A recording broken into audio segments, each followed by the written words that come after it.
fields of the research and to give the opportunity to various researchers to present their valuable research in the present conference. As well as we are here to appreciate the quality research work and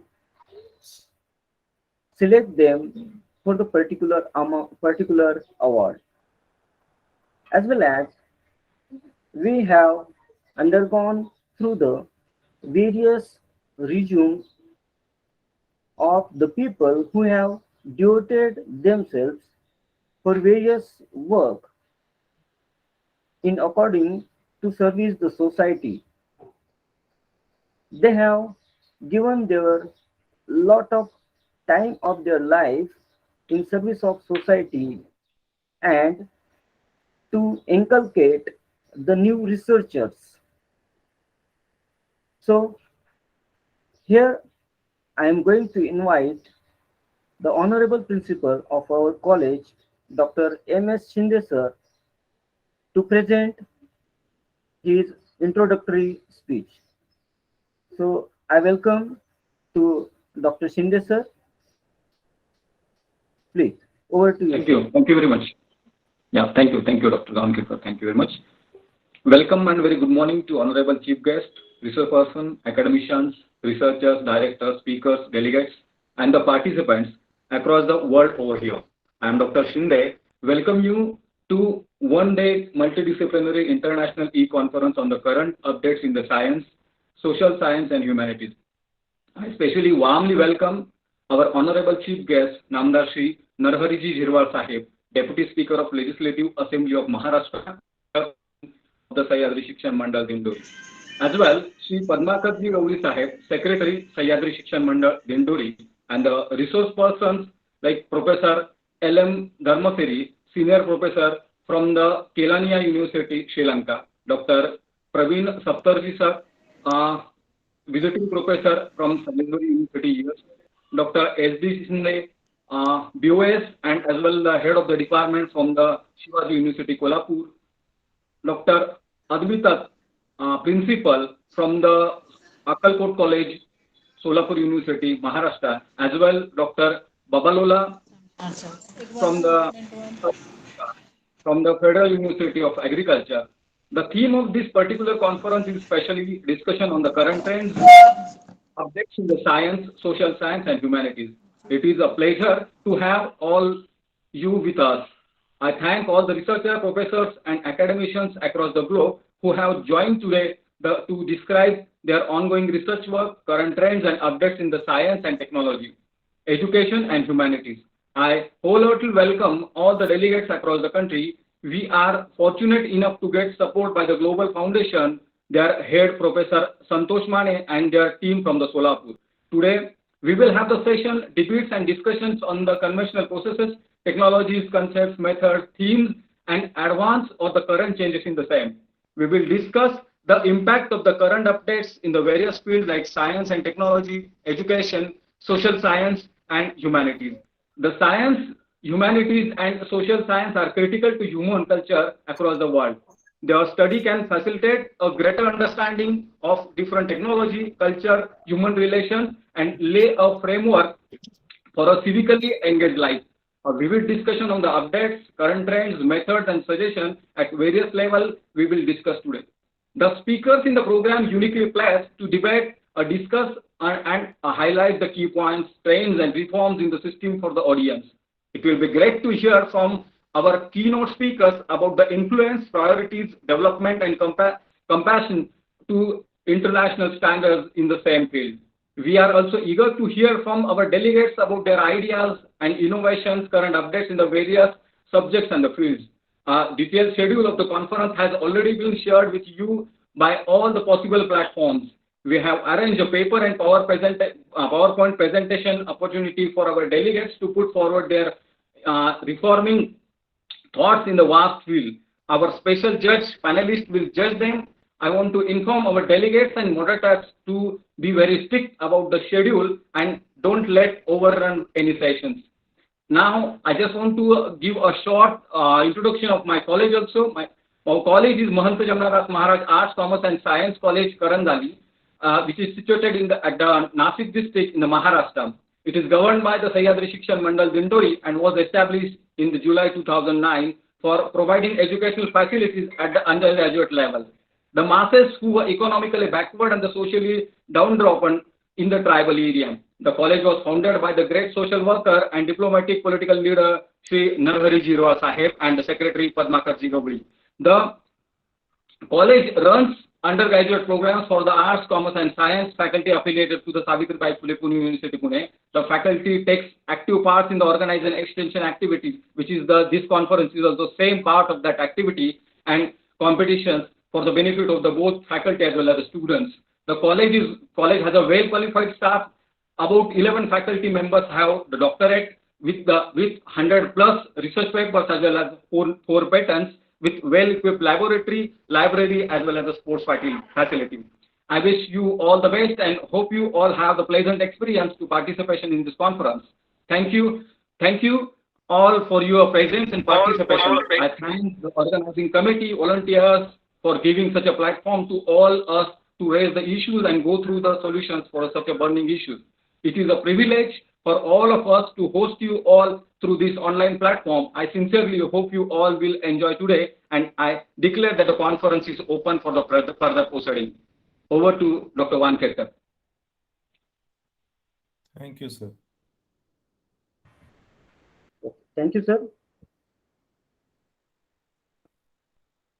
Hello. Thank you, sir. Thank you very much, Dr. Wankhedkar. You can proceed now. Now, I would like to invite you also again for the announcement of the award. So, I would like to request you kindly announce the names of the awardees which got selected by the both institution, Sahyadri Shikshan Mandal as well as Global Foundation Solapur for the National Best Principal Award. So, kindly announce the name, sir. Yeah. The file is getting downloading. Will you allow me for a minute, sir? Yeah.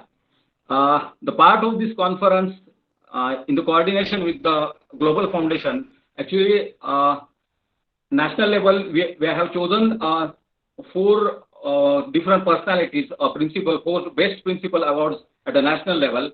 The first best principal award goes to Dr. Dhanraj Babugir Goswami, principal from the Evla Arts Swami Muktananda College of Science, Evla. Dr. Wankhedkar.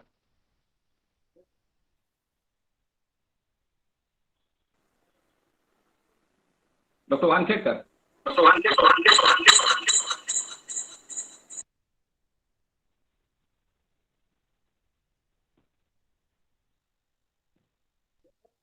Sharing the certificate.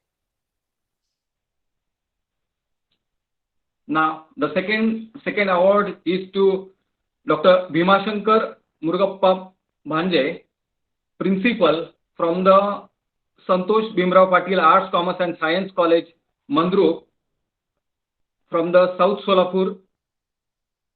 And third best principal award to the Dr. Rathod Haridas Bojuram, principal from the Gramin Arts, Commerce and Science College, Vasantanagar,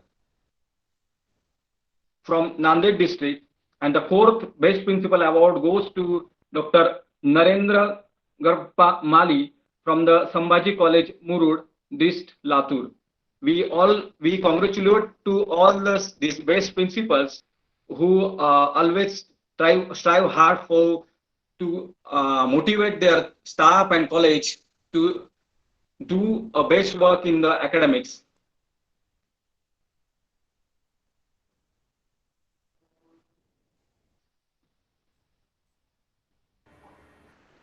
Now, I would like to invite Dr. Giri sir to give a short introduction of the awardee. Over to you, Giri sir. Thank you, sir. Welcome and good morning, all of you. Now, as early Dr. Shinde sir announced the Best Municipal Award. So I introduce the first award to Dr. Dhanraj Babagir Goswami. Dr. Dhanraj Goswami is passed out in 1992. His MSc from Pune University.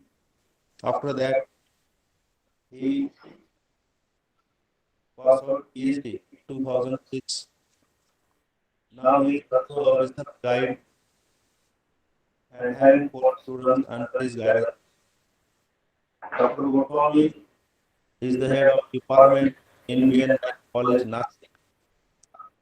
He is also member on different committees like LSC and RS. Dr. Goswami having 29 years teaching experience.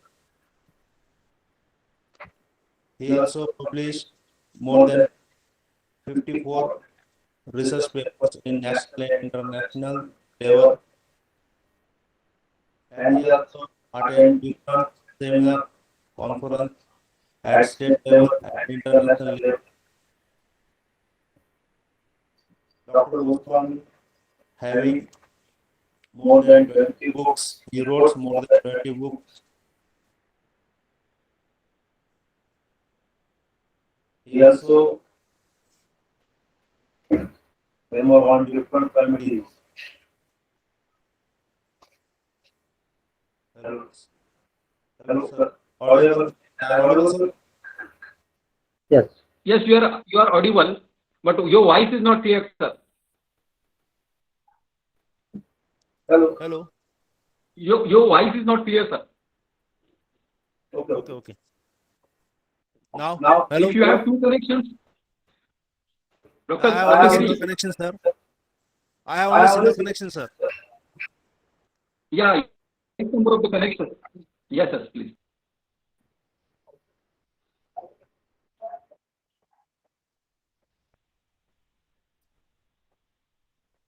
Now may I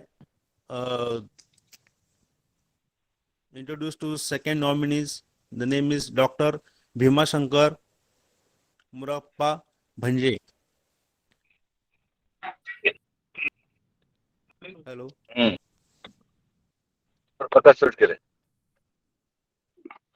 He is lecturer in geography.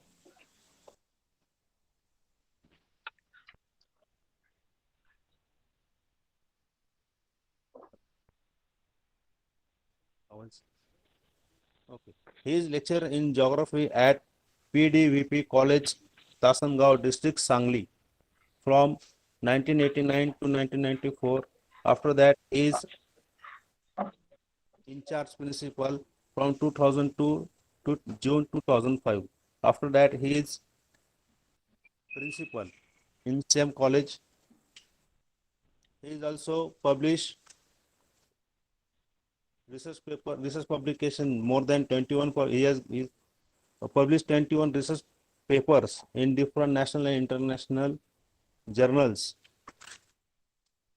He also participate in seminars and workshops.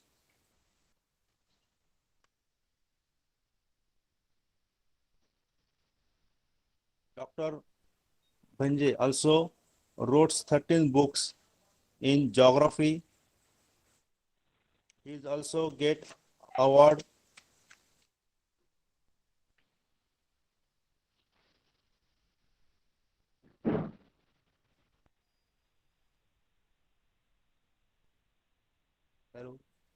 he is also honored by the Meritorium Teachers Awards in 1991 by the PDP College, Tasgaon, run by Swami Vivekananda Education Institute, Kolhapur, for the 100% result of 20th standard student in the subject of geography.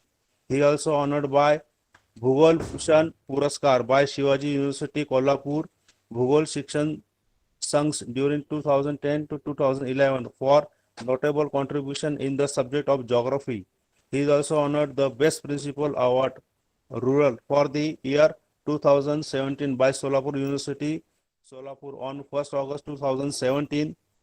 He also honored the honorary degree of Doctorate of Literature by University of South America on 1st March 2018. He is also awarded Award of Excellence on 5th September 2019 on the occasion of Teachers' Day by the Bank of India, Solapur Zone. He also awarded honor with state level Shikshan Ratan Award by approved Abhimant Nandip Nanpit and Lions Club of Solapur Metro on 22nd September 2019. He also awarded Dream Teachers Inspire Award 2022 dated on 5th September 2022. Now I am uh, introduced to our third member, that is Dr. Rathod Haridas, Bhojgram. Sir is a principal at Gramin Arts Commerce Science College, Vasant Nagar, Kotgel, Taluka Mukhed, District Nanded. Sir is in geography. He is also published more than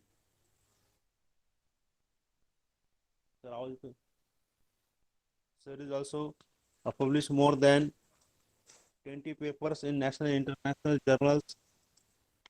He is also working on members on different bodies like Deccan Geography Society Pune, Maharashtra Bhugol Shastra Prasad Pune, National Association of Geography of India Delhi, Marathwada Association of Geography, Union of Geographic Information Technologies UGIT.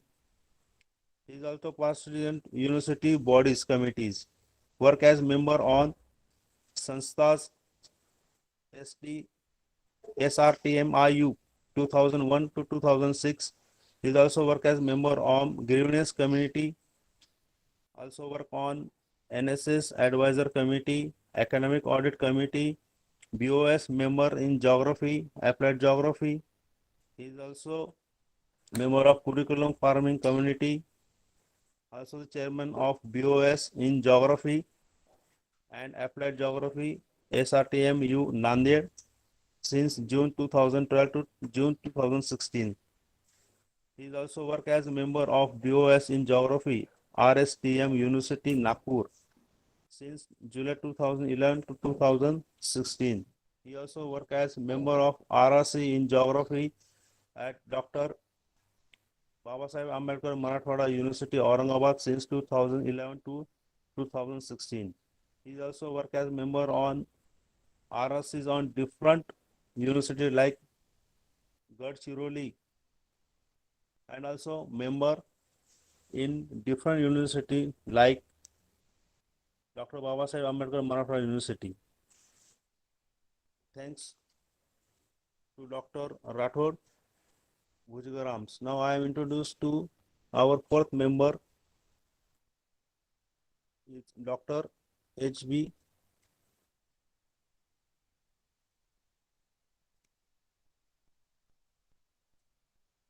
Sorry.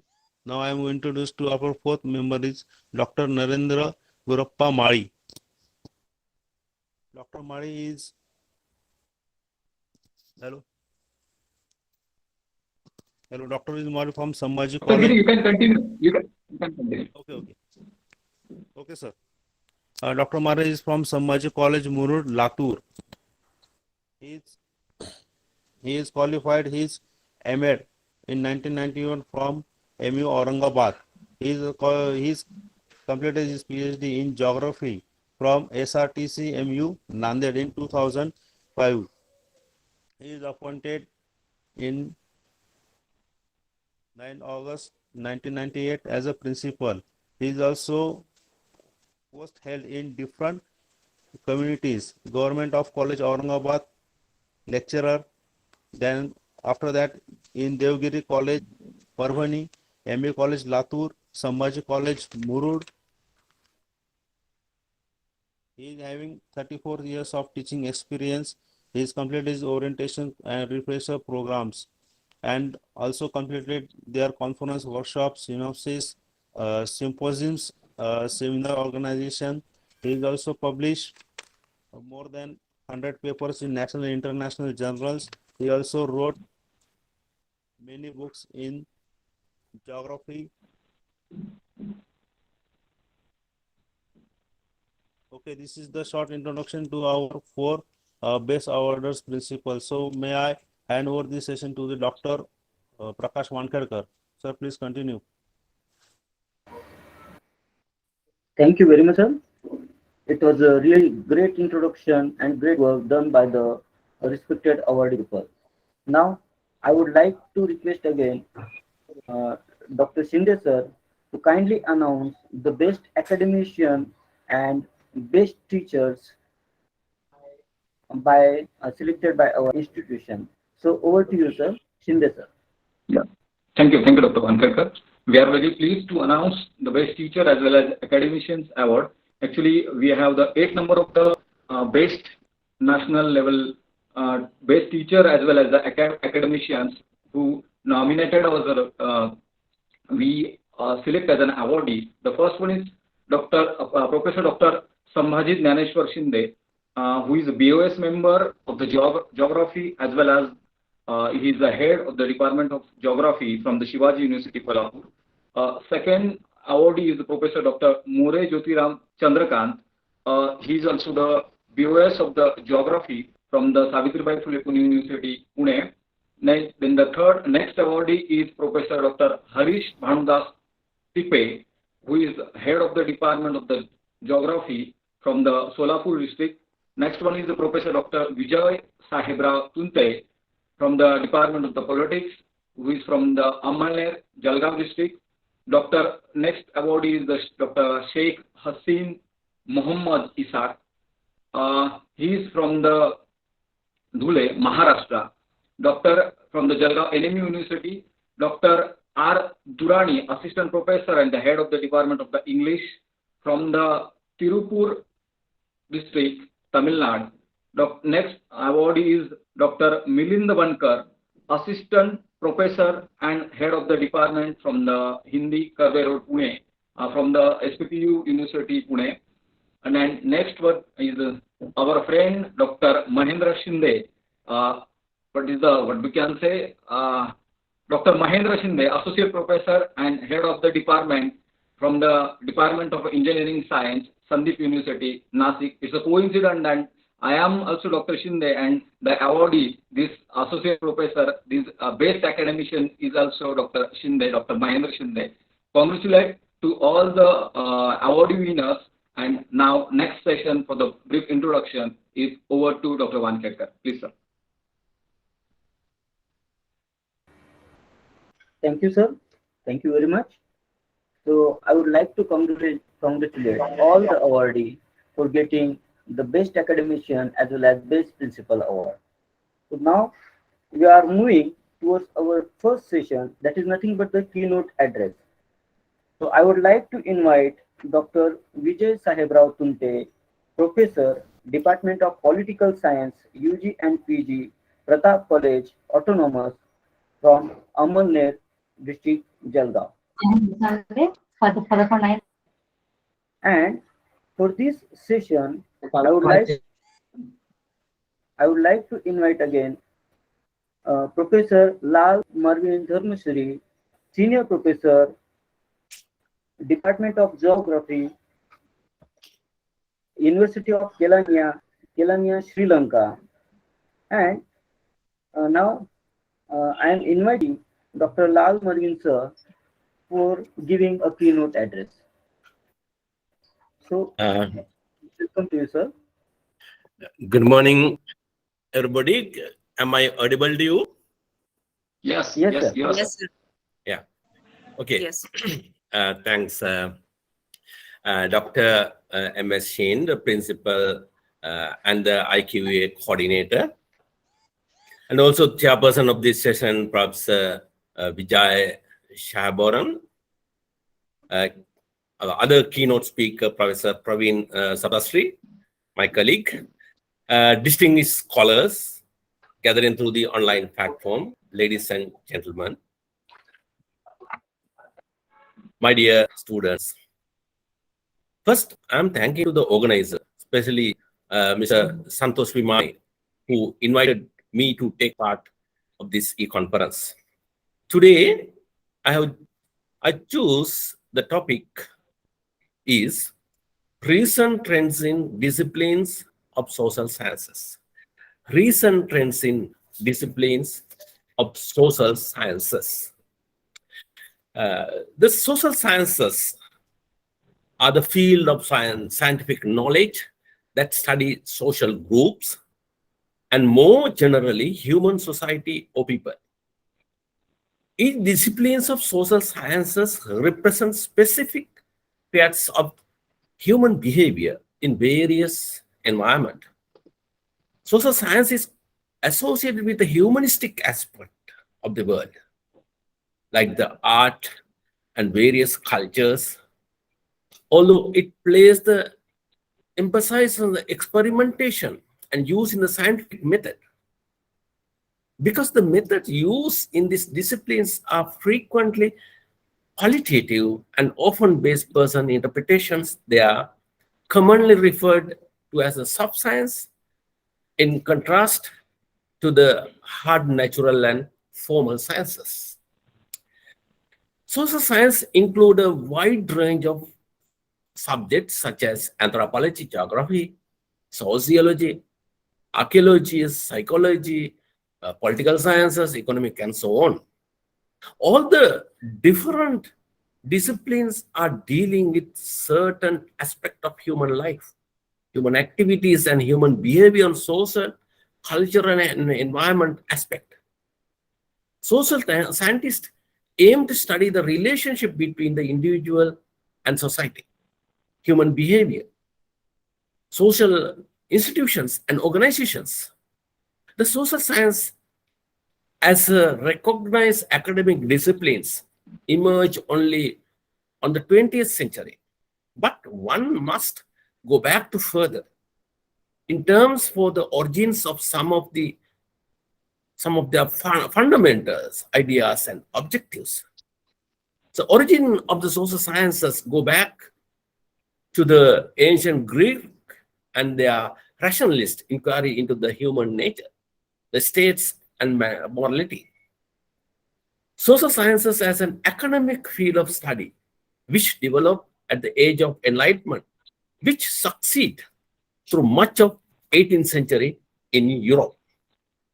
Adam Smith, Voltaire, Immanuel Kant, and David Hume were among the major intellectuals at the time who laid the foundation for the study of social sciences in the Western world.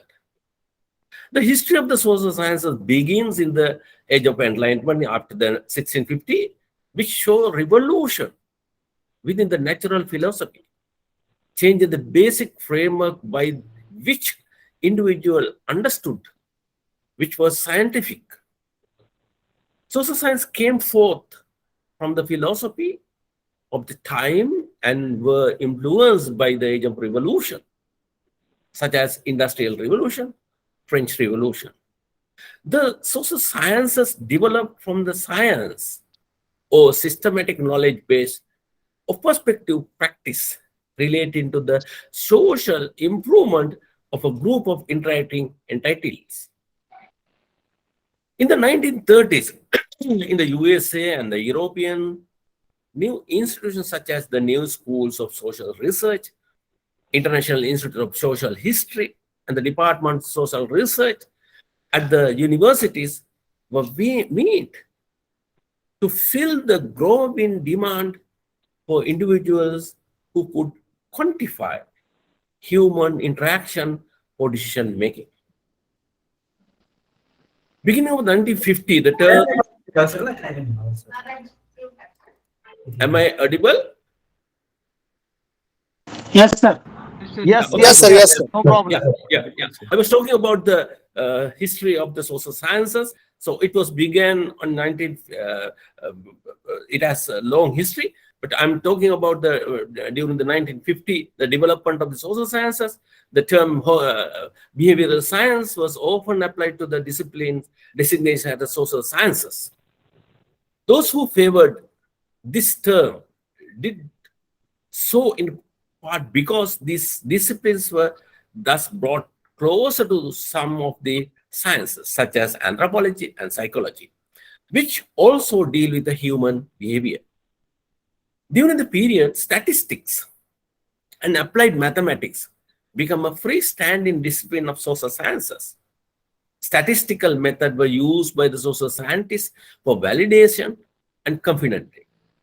Darwin has attempted to combine inquiry on the exploring of human relationship. The first thinker, philosopher, attempted to combine the inquiry of the types they saw in Darwin with the exploration of the human relationship, with evolutionary theory implied, would be based on the selected forces were Freud in Austria and the William James in the United States. The Freud's theory of the function of the mind and the James' work on experimental psychology would have enormous impact of those that followed. Freud in particular created a framework which would appeal not only to those studying psychology, but artists and writers as well. Subsequently, the development of the social sciences began with the applying quantitative methodologies. According to the interdisciplinary, cross-disciplinary nature of science, inquiry into the human behavior and social and environmental factors affected. Accordingly, all of the subjects interact with each other and constantly exchange ideas.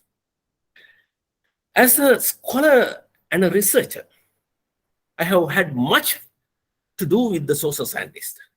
In particular, as a geographer, I would like to propose my observation on the subject matter of social sciences. According to my understanding, is that it should be taken merely as my impression of social sciences. So accordingly, my observation, I would like to divide social science into two sections. The first one in the internal situation in the social science, and the second one is external situation in the social sciences, which is likely to be affected by the development of the social sciences. The internal section is the growing depositions to the recognized as irrelevant and absolute to question of whether the social sciences are really science, and whether that have become a true science, and what methodology and techniques will apply to apparently much to do with the desired result. For example, geography is my subject, whether it is really belong to the true natural science or not. Many scholars are arguing that geography applies scientific method and the theory along with borrowed indexes and formulas from to understand the world. Science uses arts and the art uses science. Art uses techniques and expressions to provide a piece of work. Science uses the scientific methods to produce a theory.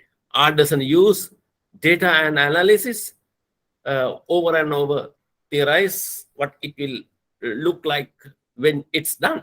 In Sri Lanka, the Department of Geography comes on the Faculty of Social Sciences, but the Department of Geography in the University of Pune, where I did my PhD, it's come under the Faculty of Science. That's the thing. The second phenomenon is that the external situation that affect the development of changes the outlook of the disciplines of social sciences. As we know, the social scientist is like a discipline dealing with a different aspect in the society and find the relationship among the group of people within the community. For example, my previous example, how the subject matter of geography helps develop the disciplines of social sciences and development of the country. That will be discussed under the external situation. In that respect, one discipline alone may not be able to achieve its objective successfully. It requires a humanistic approach which pays systematic attention to human creativity and subjectivity, and as also the intimate experience of people's everyday life in different societies at different times. Social science in recent years have gone through significant theoretical formation. In addition, some of the new research inspired by structuralism, Marxism, and postmodernism may have produced different entities. Accordingly, it could be found several trends in social sciences. So I would like to highlight some of them. New trends in social sciences. The first one, emerging new disciplines of social sciences. In education and social sciences, the increased interest in the last a few decades is considerable, and it's to be found not only in USA, in Europe, but also in Asia.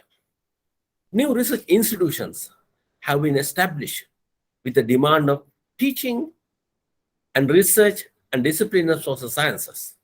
For example, geopolitics from the field of geography, development studies and international economics from the economics, media studies from sociology, gender studies from sociology, and so on. The second point, that's about the technological application of social sciences. It's another important fact that consultancy services and business work have been increasing significantly due to the increase of the demand.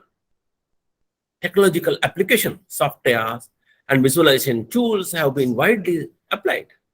Statistical software like SPSS, SAS, geographical techniques like GIS and remote sensing, and communication techniques like videographic and filming are the good examples. On the other hand, the technological applications have opened a new path for investigation of the human behavior and has given a technological market for many aspirations of social researchers. The third one, methodological changes in social sciences. That's a very important point. It has been widely applied data, statistics, statistical techniques, and applied statistics for different quantitative analysis of the different disciplines under the social science after the 1950s. Already I told you. However, at present, the human qualities such as attitudes, desire, behavior, beliefs, and trendings of the people have been considered for almost all the activities, which gives more success.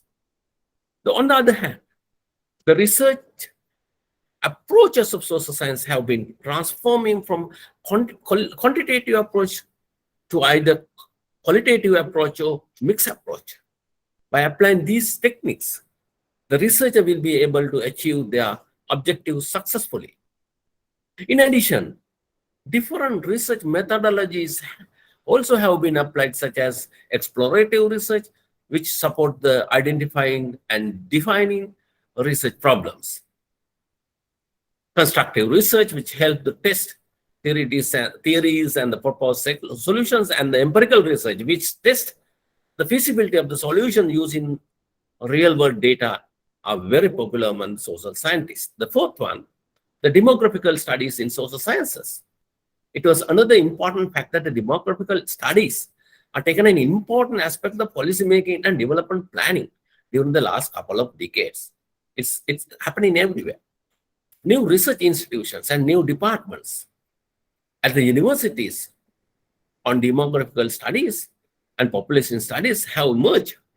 The new disciplines helps to understand the process that influence the size, growth, characteristic, and distribution of the human population.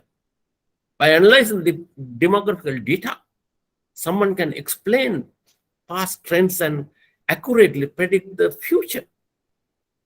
Transforming the approach from the interdisciplinary to the multidisciplinary to cross-disciplinary or transdisciplinary is another factor, change in factor.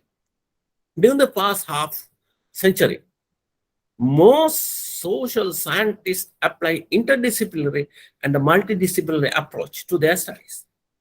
Interdisciplinary stands for the working within the single disciplines, and the multidisciplinary stand for people from different disciplines work together for drawing on their disciplinary knowledge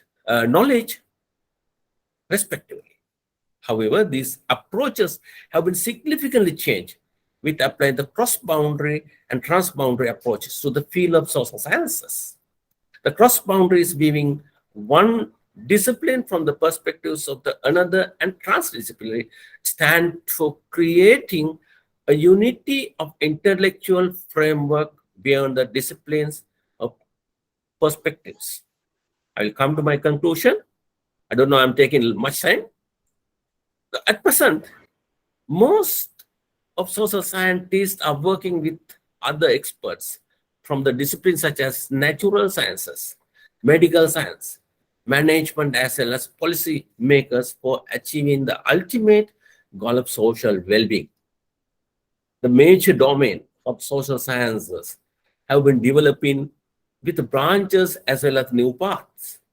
It helps to further expansion of scope of social sciences, and also helps to explore the new arenas of social sciences. At present, most of the sections of social sciences involve the technological applications for research and analysis, which would help to validation. Several methodologies changes also happen with the transformation. Accordingly, most of the social science researchers have changed their research approaches, which leads to the development of the social sciences.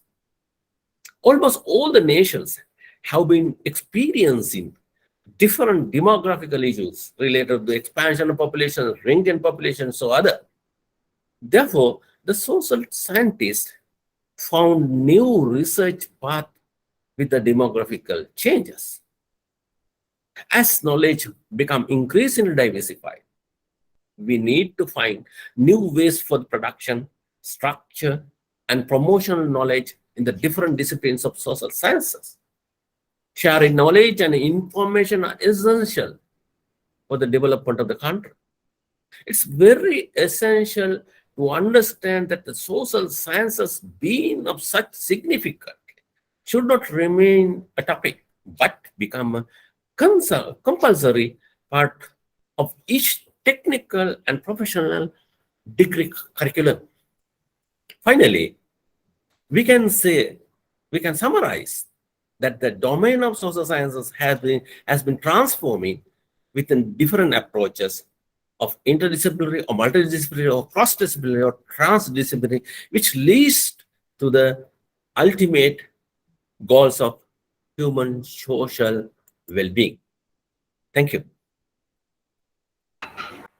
Thank you very much, sir. So, I would like to again focus on some points that Professor Lal Marvin Dharmeshri has a versatile personality. He has completed his MA in rural development, as well as he has completed PG diploma in natural resources and sustainable agriculture from Norway, as well as he again completed MSc from Norway in 1999. He has published more than 15 research papers in national and international journals, as well as he has published 4 books and participated and performed a major role in various conferences. Now we have the chairman for this session, Dr. Tunte sir. He is professor in Department of Political Science, UG and PG, Khandesh Education Society, Pratap College, Amalner. He has completed MA in Political Science, NET, and PhD, again MA in second stream, that is nothing but the Public Administration, and again qualified SET in another subject, that is the Public Administration. So he has NET and SET both in a different subjects, as well as has a teaching experience of 22 years, total 23 books he has published. He is a research guide, and he has a lot of publication, 13 publication he has, as well as Samaj Prabodhan Patrika of UGC care listed. He has published the articles in that, as well as in Akshar Gatha. He is an eminent person in a Kavitri Bainabai Chaudhary, North Maharashtra University, Chalgaon. So I would like to invite Dr. Tunte sir for the conclusion of the session. Over to you, Tunte sir. Uh, Thank you so much, Dr. Prakash Vankhetkar, sir.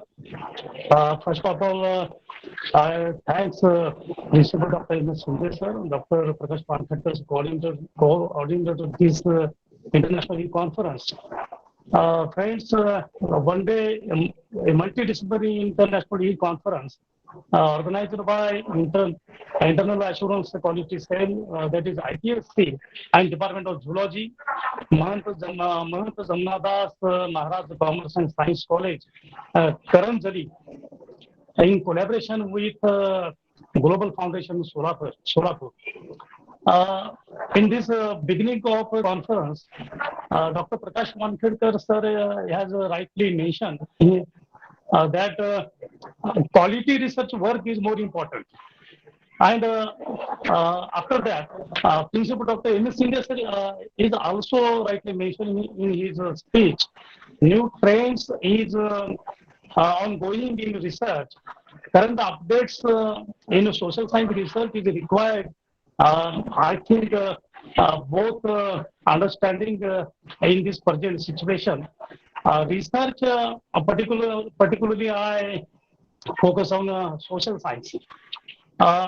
Few minutes before, Dr. Lal Dharmashri, Department of Geography, Sri Lanka, uh, sir rightly mentioned in his speech and focus some areas of social science research. First, wide range of subject dealing with human life. Second, he focused history of social science. And third one, external situation of social science research and internal situation of social science research. My observation particular about the social science research that what are the issues faced by new learner of social science research? I think we should focus, we should admire a new aspect of research, political science, public administration, geography, anthropology, sociology, economics, history, etc. What are the new issues or aspects of social science research? I especially mention here focus on international relations, that is related to political science, innovative ideas taken by researcher in all faculty. Both areas should be taken by researcher. Avoid old or traditional issues or aspect of research, and we have to choose new aspect, new issues, a new perception of research, new perception of methodology. Technology application should be taken by researcher. I think that research is depend on quality, and quality has a cost.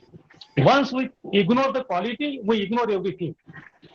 In Indian University, if we see in Indian University, there is a method of studying in social science research through arts and humanities, especially the real issues of human life, social interaction, politically diplomacy, economics issues are studied from a very strict and positivist point of view in social science research. In this social science, political science, history, defense, sociology, philosophy, anthropology, geography, economics, public administration are included in various subjects and a method of scientifically studying the basic concepts.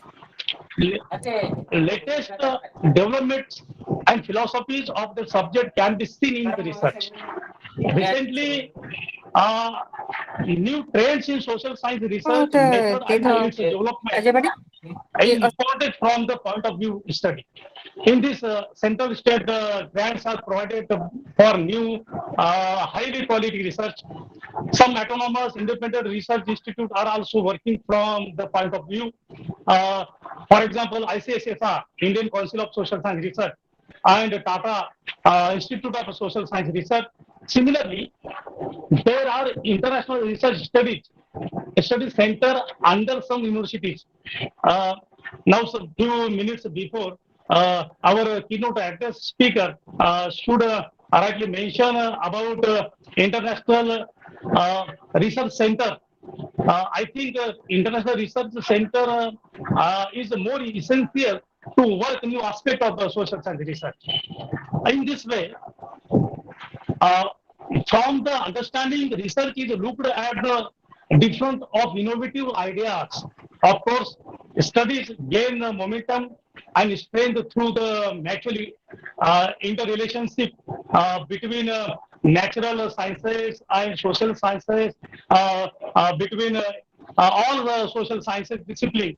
Interdisciplinary research is more required to develop our research capacity. And also, not only formal education promotes research, but also non-formal elements. Non-formal elements are useful in this regard. I especially focus or I especially mention about social science research in this area.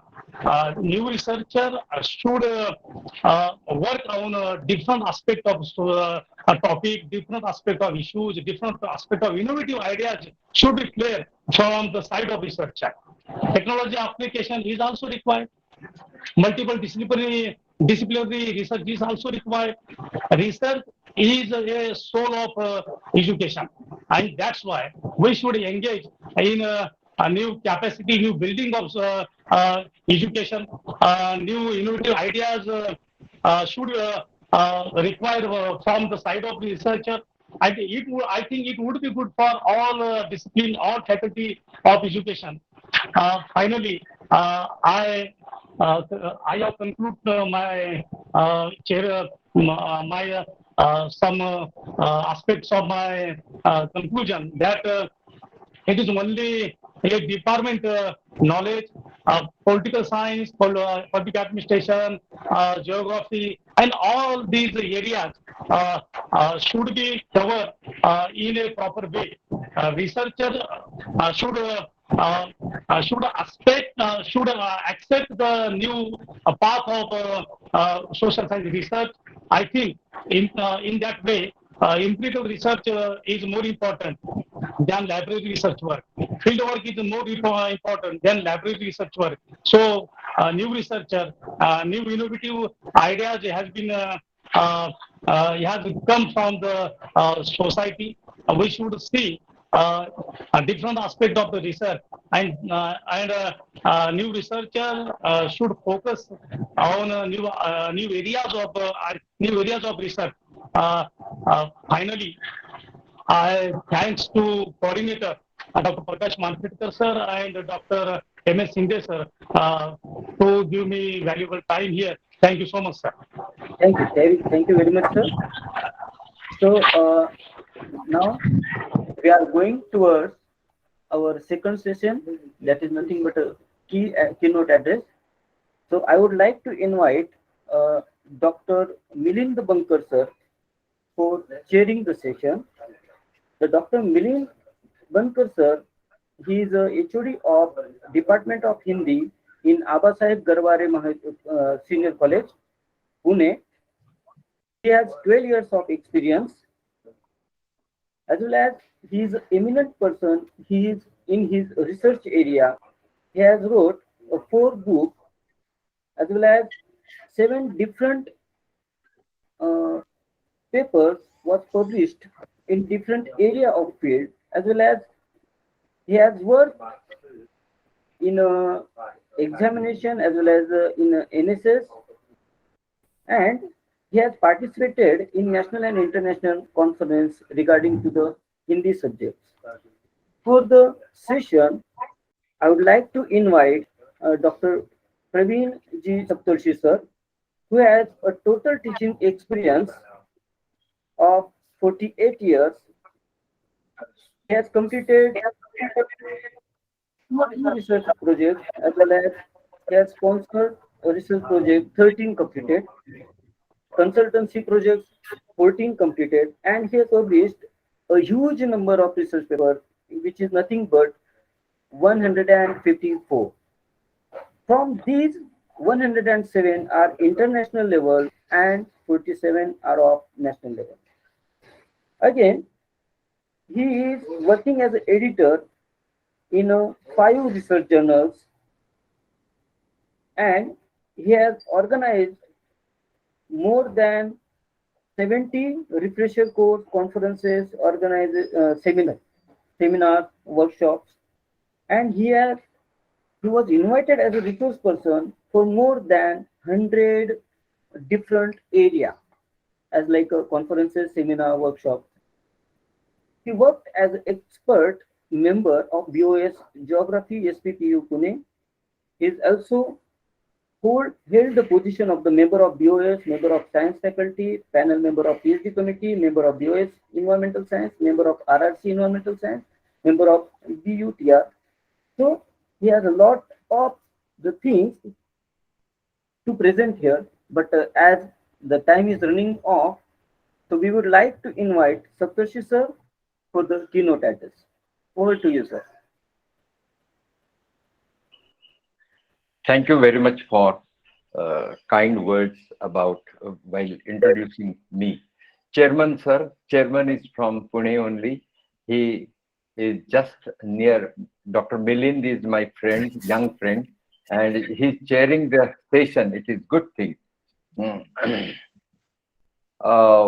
Ladies and gentlemen, I feel really highly honored to be here sharing this video conferencing with great persons like Dharmasiri, then all the principals, then the faculty who got the awardees. At the outset, I would like to congratulate all the principals and the teachers. Most of them are my young friends. For example, Principal Rathod, Shinde, Sambhaji Shinde, Jyotiram More, they are close friends of mine. So I congratulate all of them who got the award in this conference. And I also congratulate the college, Mahant Jamnadas Maharaj, Arts Science Commerce College, who has taken initiative to give the award to such people, so that this is really a great encouragement to the faculties. I will start my views. I will start my lecture now.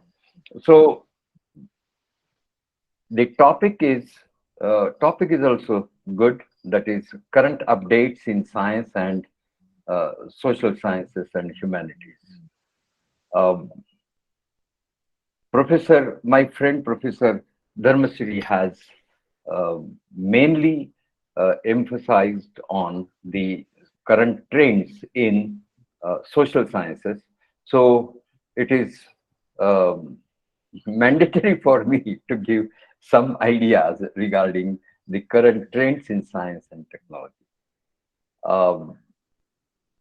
In the first session, the chairman has pointed out that the quality of research in social sciences is very important. But what is meant by quality is the important question. And who is going to judge the quality? So most of the times, quality is used as the instrument to say no to others to carry out research.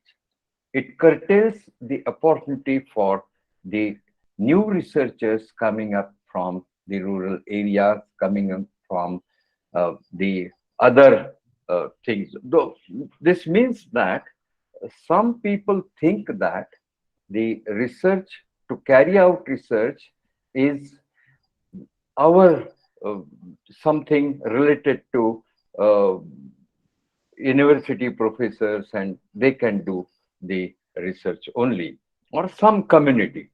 So this is a so-called Brahminism in academics. It is exclusive approach.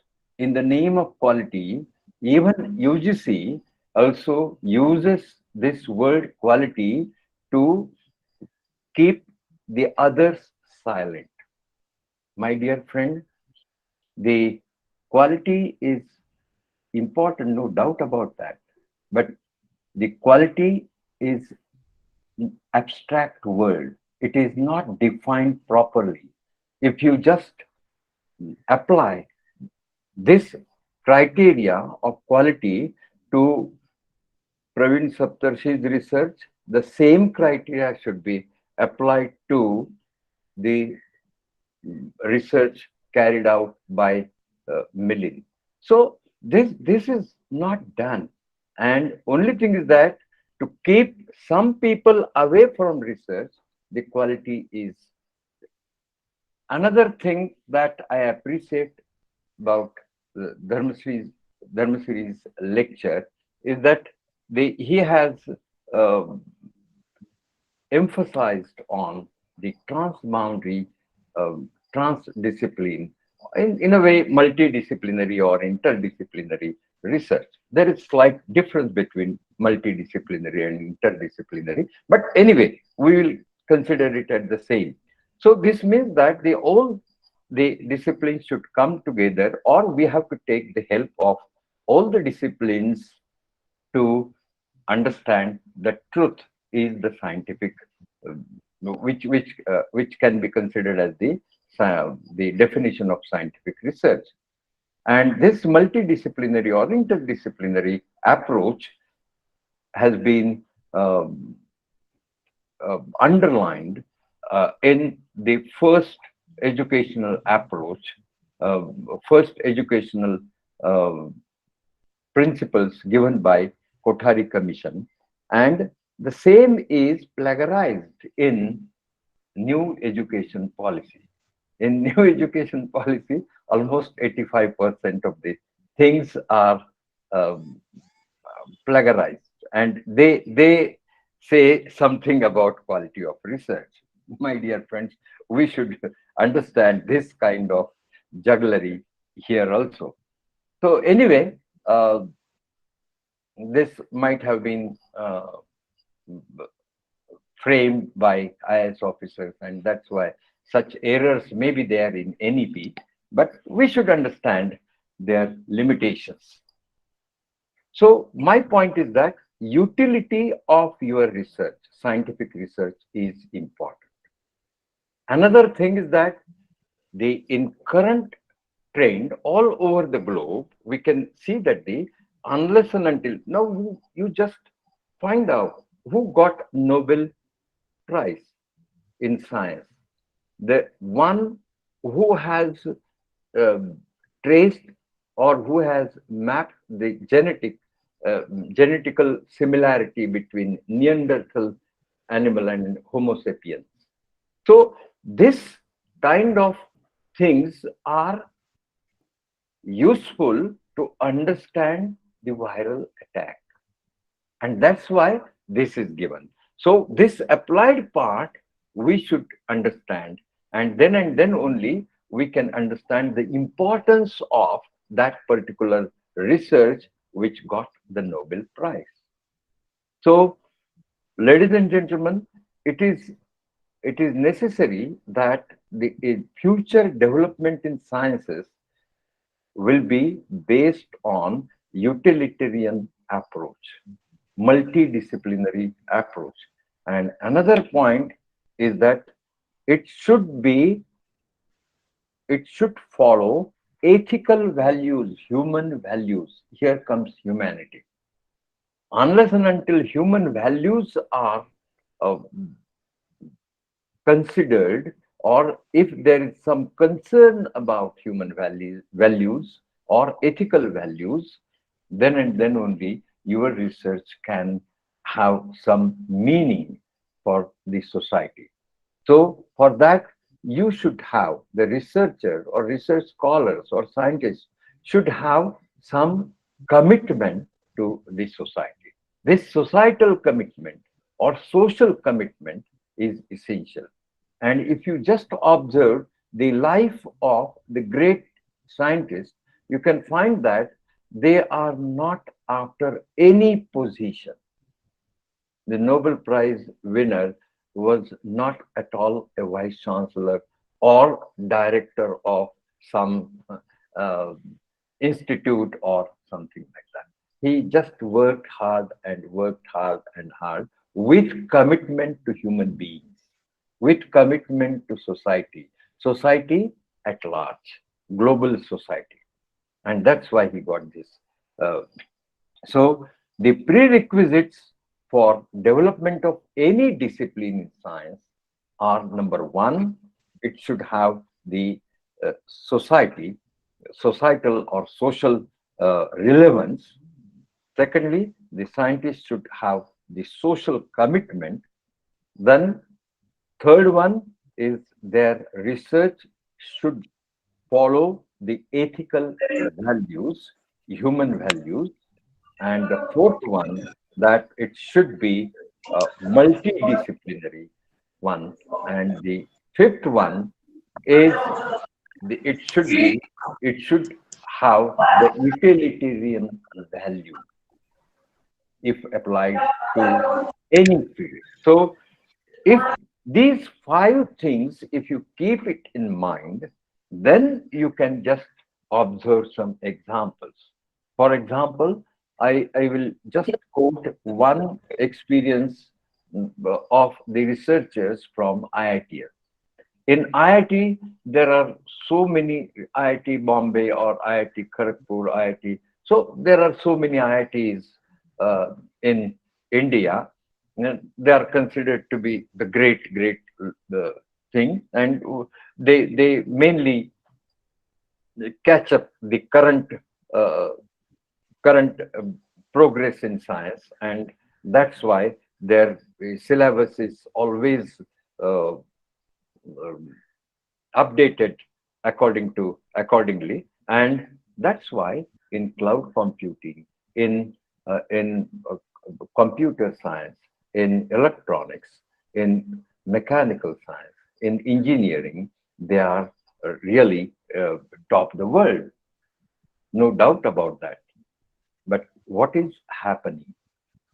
The cream of Indian society can get the opportunity to complete IIT graduation in IITs, and 95% of IITians are doing the service to the developed nations like United States of America or any European countries or Australia.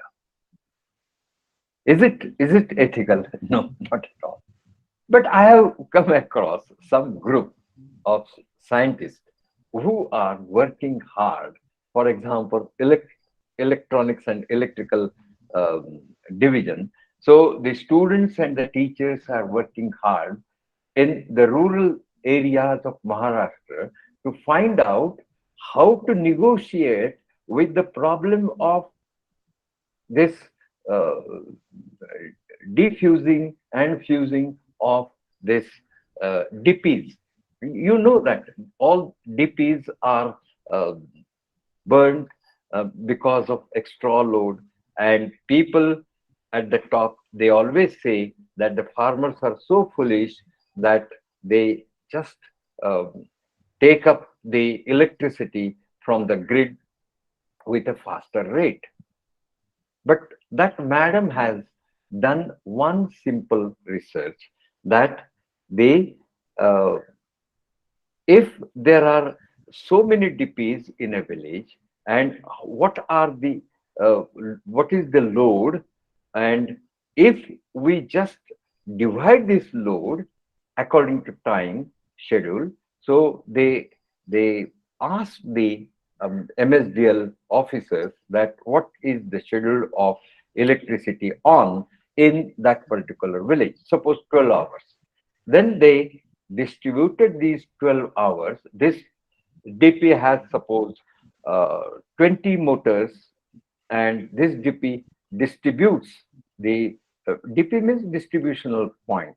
So suppose this DP gives electricity supply to 20 motors, then they ask to have the group of those 20 farmers, and they give them schedule that each 3 hours only 5 farmers will use the pump set, or they will on their pump sets for 5 hours.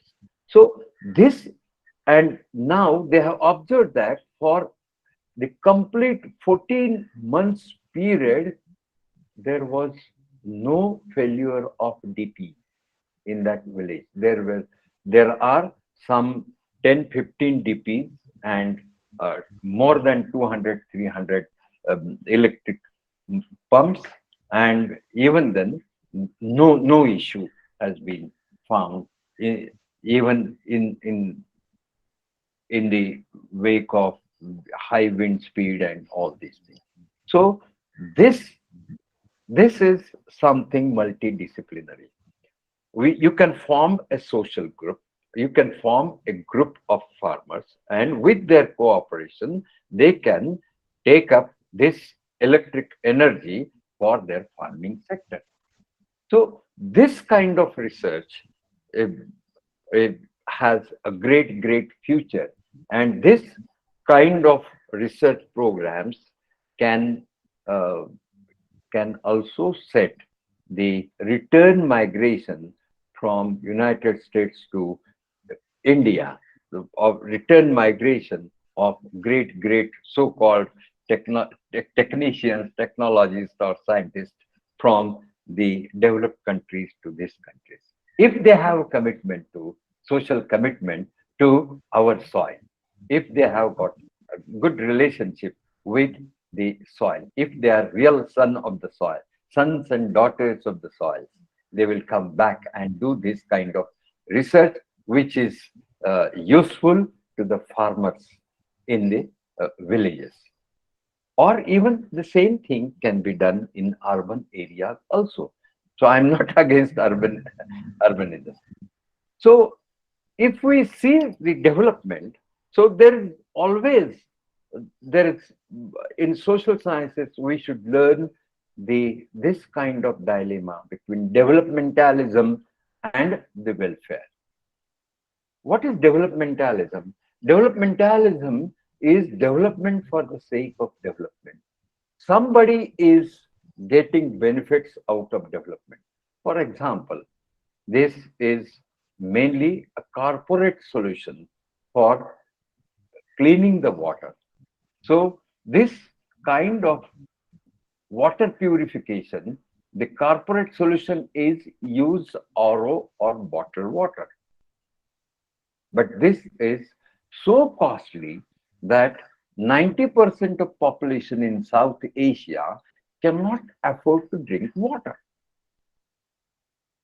So this point should be taken. This point, the scientists should be sensitized with this kind of happening around the society, and this is and that's why they should invent the appropriate technology for purifying water, appropriate technology for providing the manures, how this composting can be done faster, how micronutrients can be developed, and they can replace the products like urea and supala. Blue-green microbiology students can do this, and do this, that for example, the you can develop EM solution at home, and EM means effective microorganisms, and that can be useful for cleaning the toilets. And this will not only clean the toilet, but this will reduce the pathogenic load in Mula Mutha river or in the river, because ultimately our drainage goes to river system and or groundwater system. And that's why the groundwater and river waters have been polluted.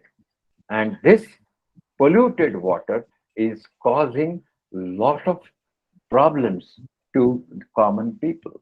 And that's why common people are advised to take bottled water.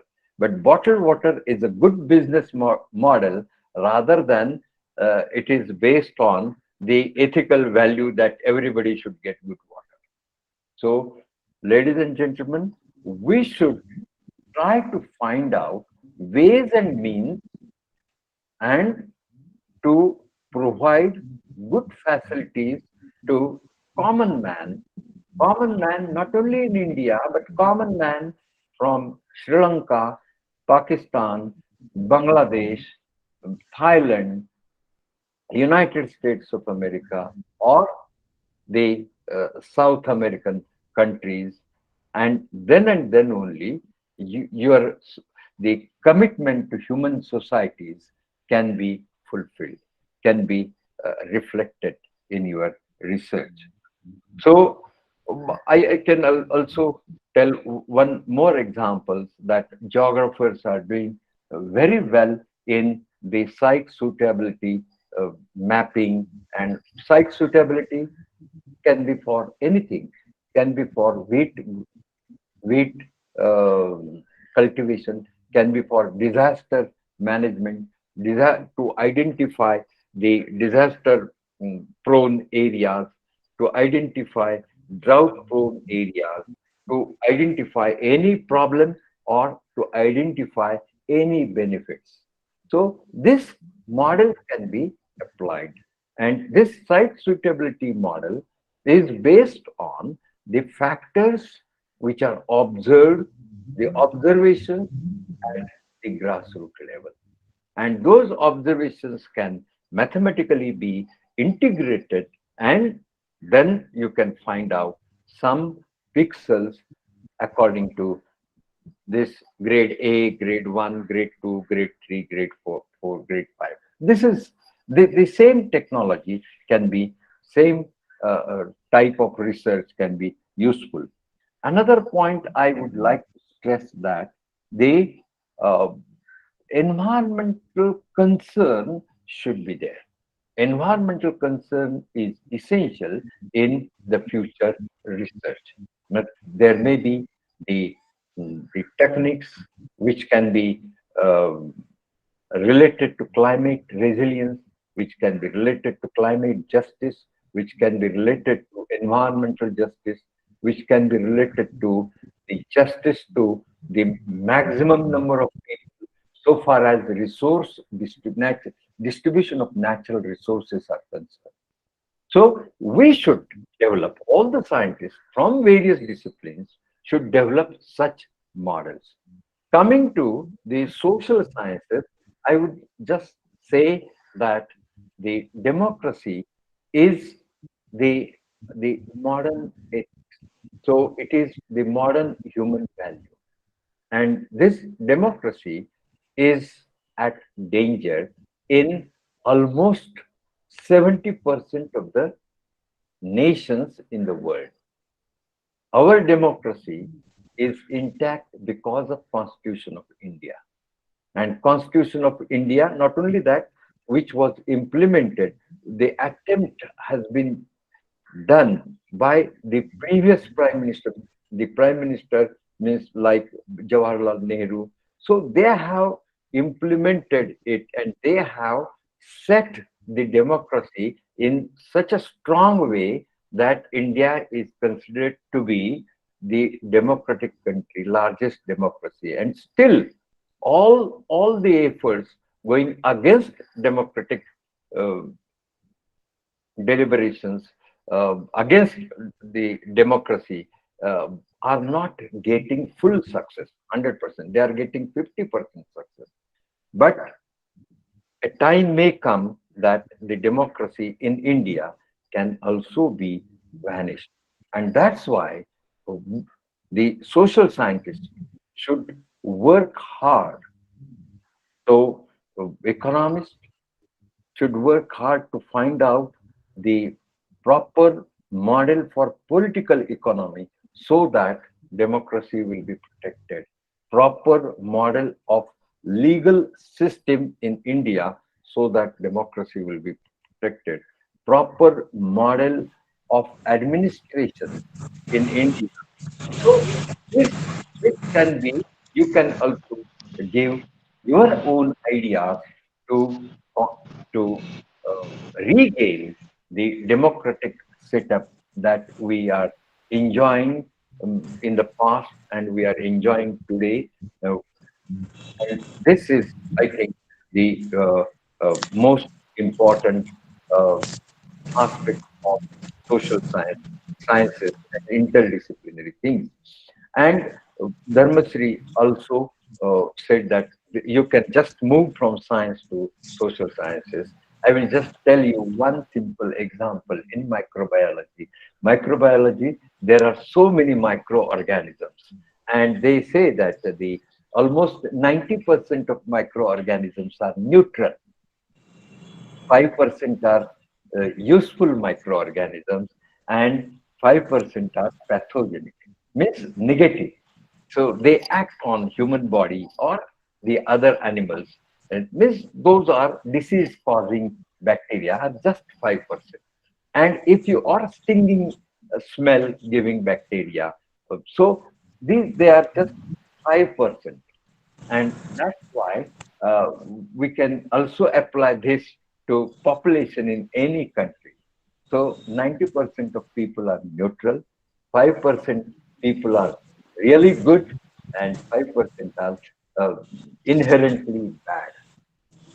So in Marathi, we can say that 5% पक्के असतात, 5% कच्चे असतात आणि 90% sorry 90% कच्चे असतात, 5% पक्के असतात आणि 5% लुच्चे असतात.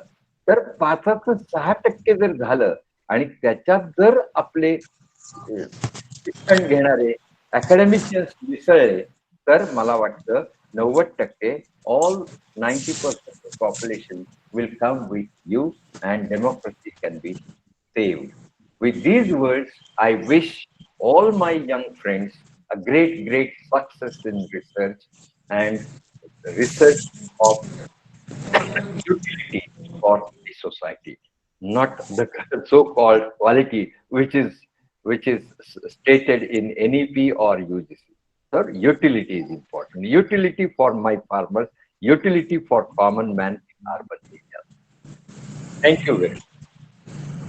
Thank you. Thank you very much, sir. Thank you, sir. So you have given a wonderful presentation or the lecture.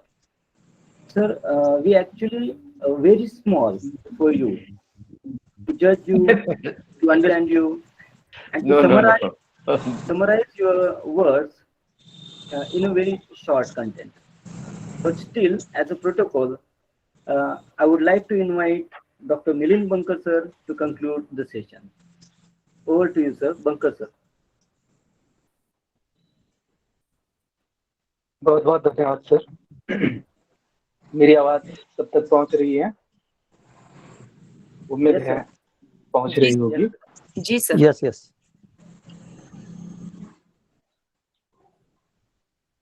Mahant Jamunadas Maharaj art science and commerce महाविद्यालय करंजली में ये अंतरराष्ट्रीय एक दिवसीय अंतर्विद्या शाखीय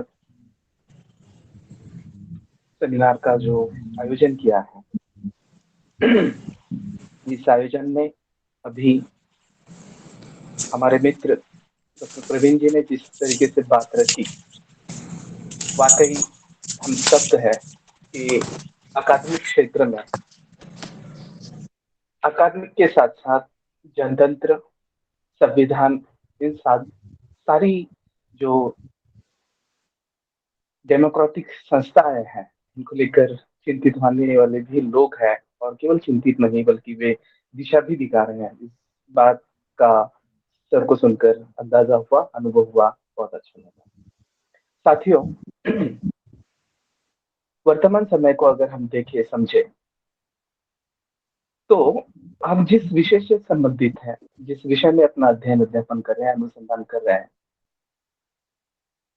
निश्चित तौर पर अब समय आ गया है कि हम केवल अपने विषय तक सीमित न रहें, बल्कि अगर हम वाकई में, जैसा कि सर ने कहा कि हम जो अनुसंधान कर रहे हैं वो समाज उपयोगी होना चाहिए, तो अगर वाकई हम इस दृष्टि से अनुसंधान करना चाहते हैं तो निश्चित तौर पर हमारी विषय के साथ हमें अन्य विषयों को लेकर भी सोचना चाहिए।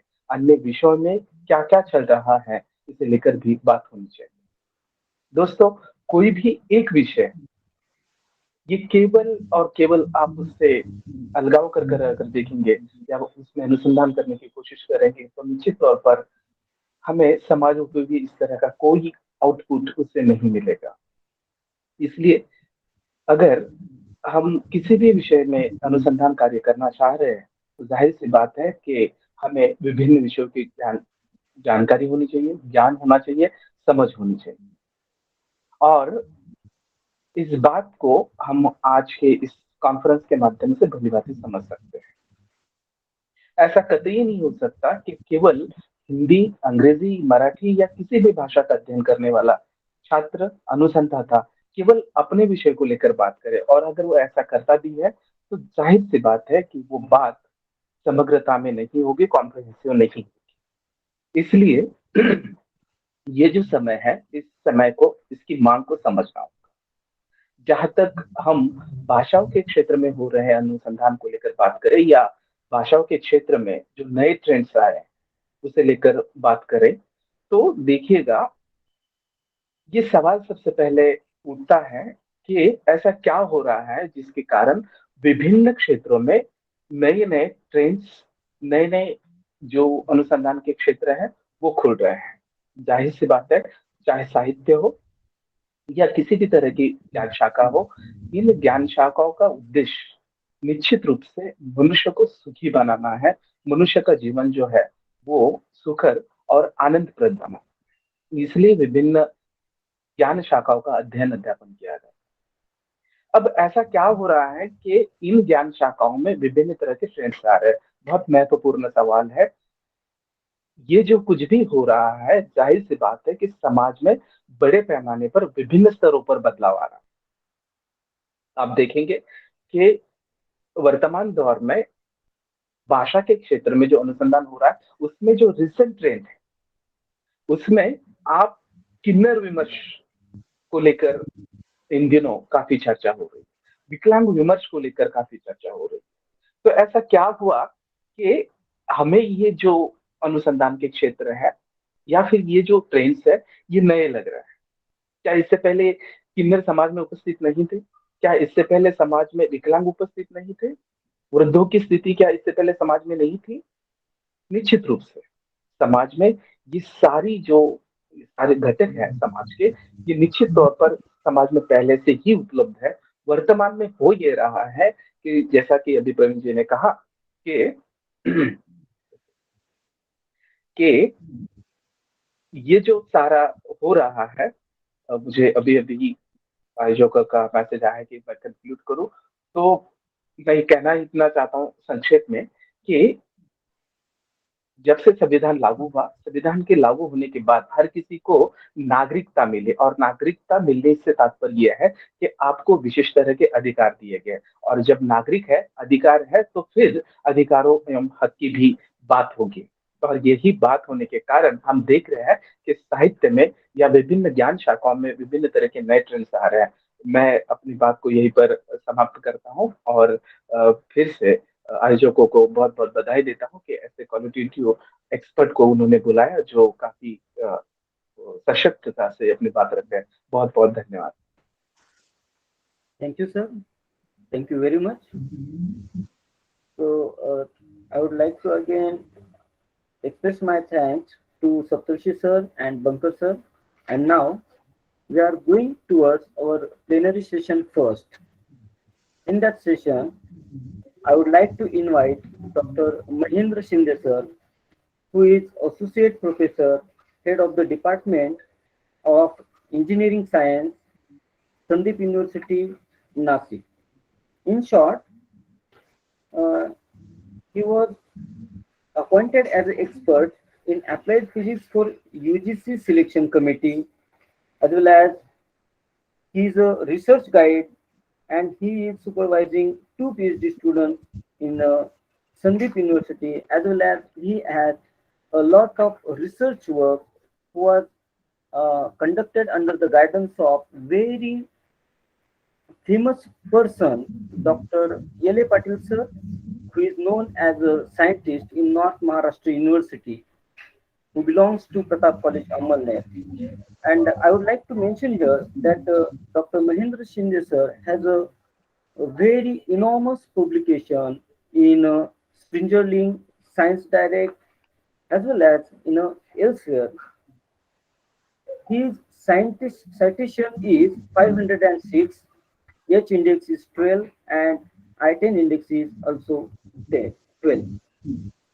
He has published more than 17 research papers in high impact factor journals, as well as he has presented good research work in various conferences, seminars, and workshops. So now moving towards our guest of that plenary session, we have the eminent person, Dr. Sambhaji Jnaneshwar Shinde. He has qualified MA, MSc, and PhD. He belongs to Department of Zoology, Shivaji University, Kolhapur. Under his supervision, 8 PhD students was registered, 2 are awarded, and 7 are ongoing. He has a teaching experience of 13 years for UG and 8 years of PG, as well as he has published near about more than 15 research papers in various national and international journals. And basically, beyond that, he has a good research work which was get considered by various streams and got published in international level. Those are 7. He has written 9 books, textbooks, as well as he has attended near about 30 national and international conferences. So I would like to invite Dr. Sambhaji Jnaneshwar Shinde sir to give his lecture in a plenary session first. Over to you, Shinde sir. Thank you very much for your kind words. Am I audible? Yes, sir. Yes, sir. Audible. Uh, First of all, I would like to thank you very much to the organizers of this international e-conference on current updates in science, social science, and humanities.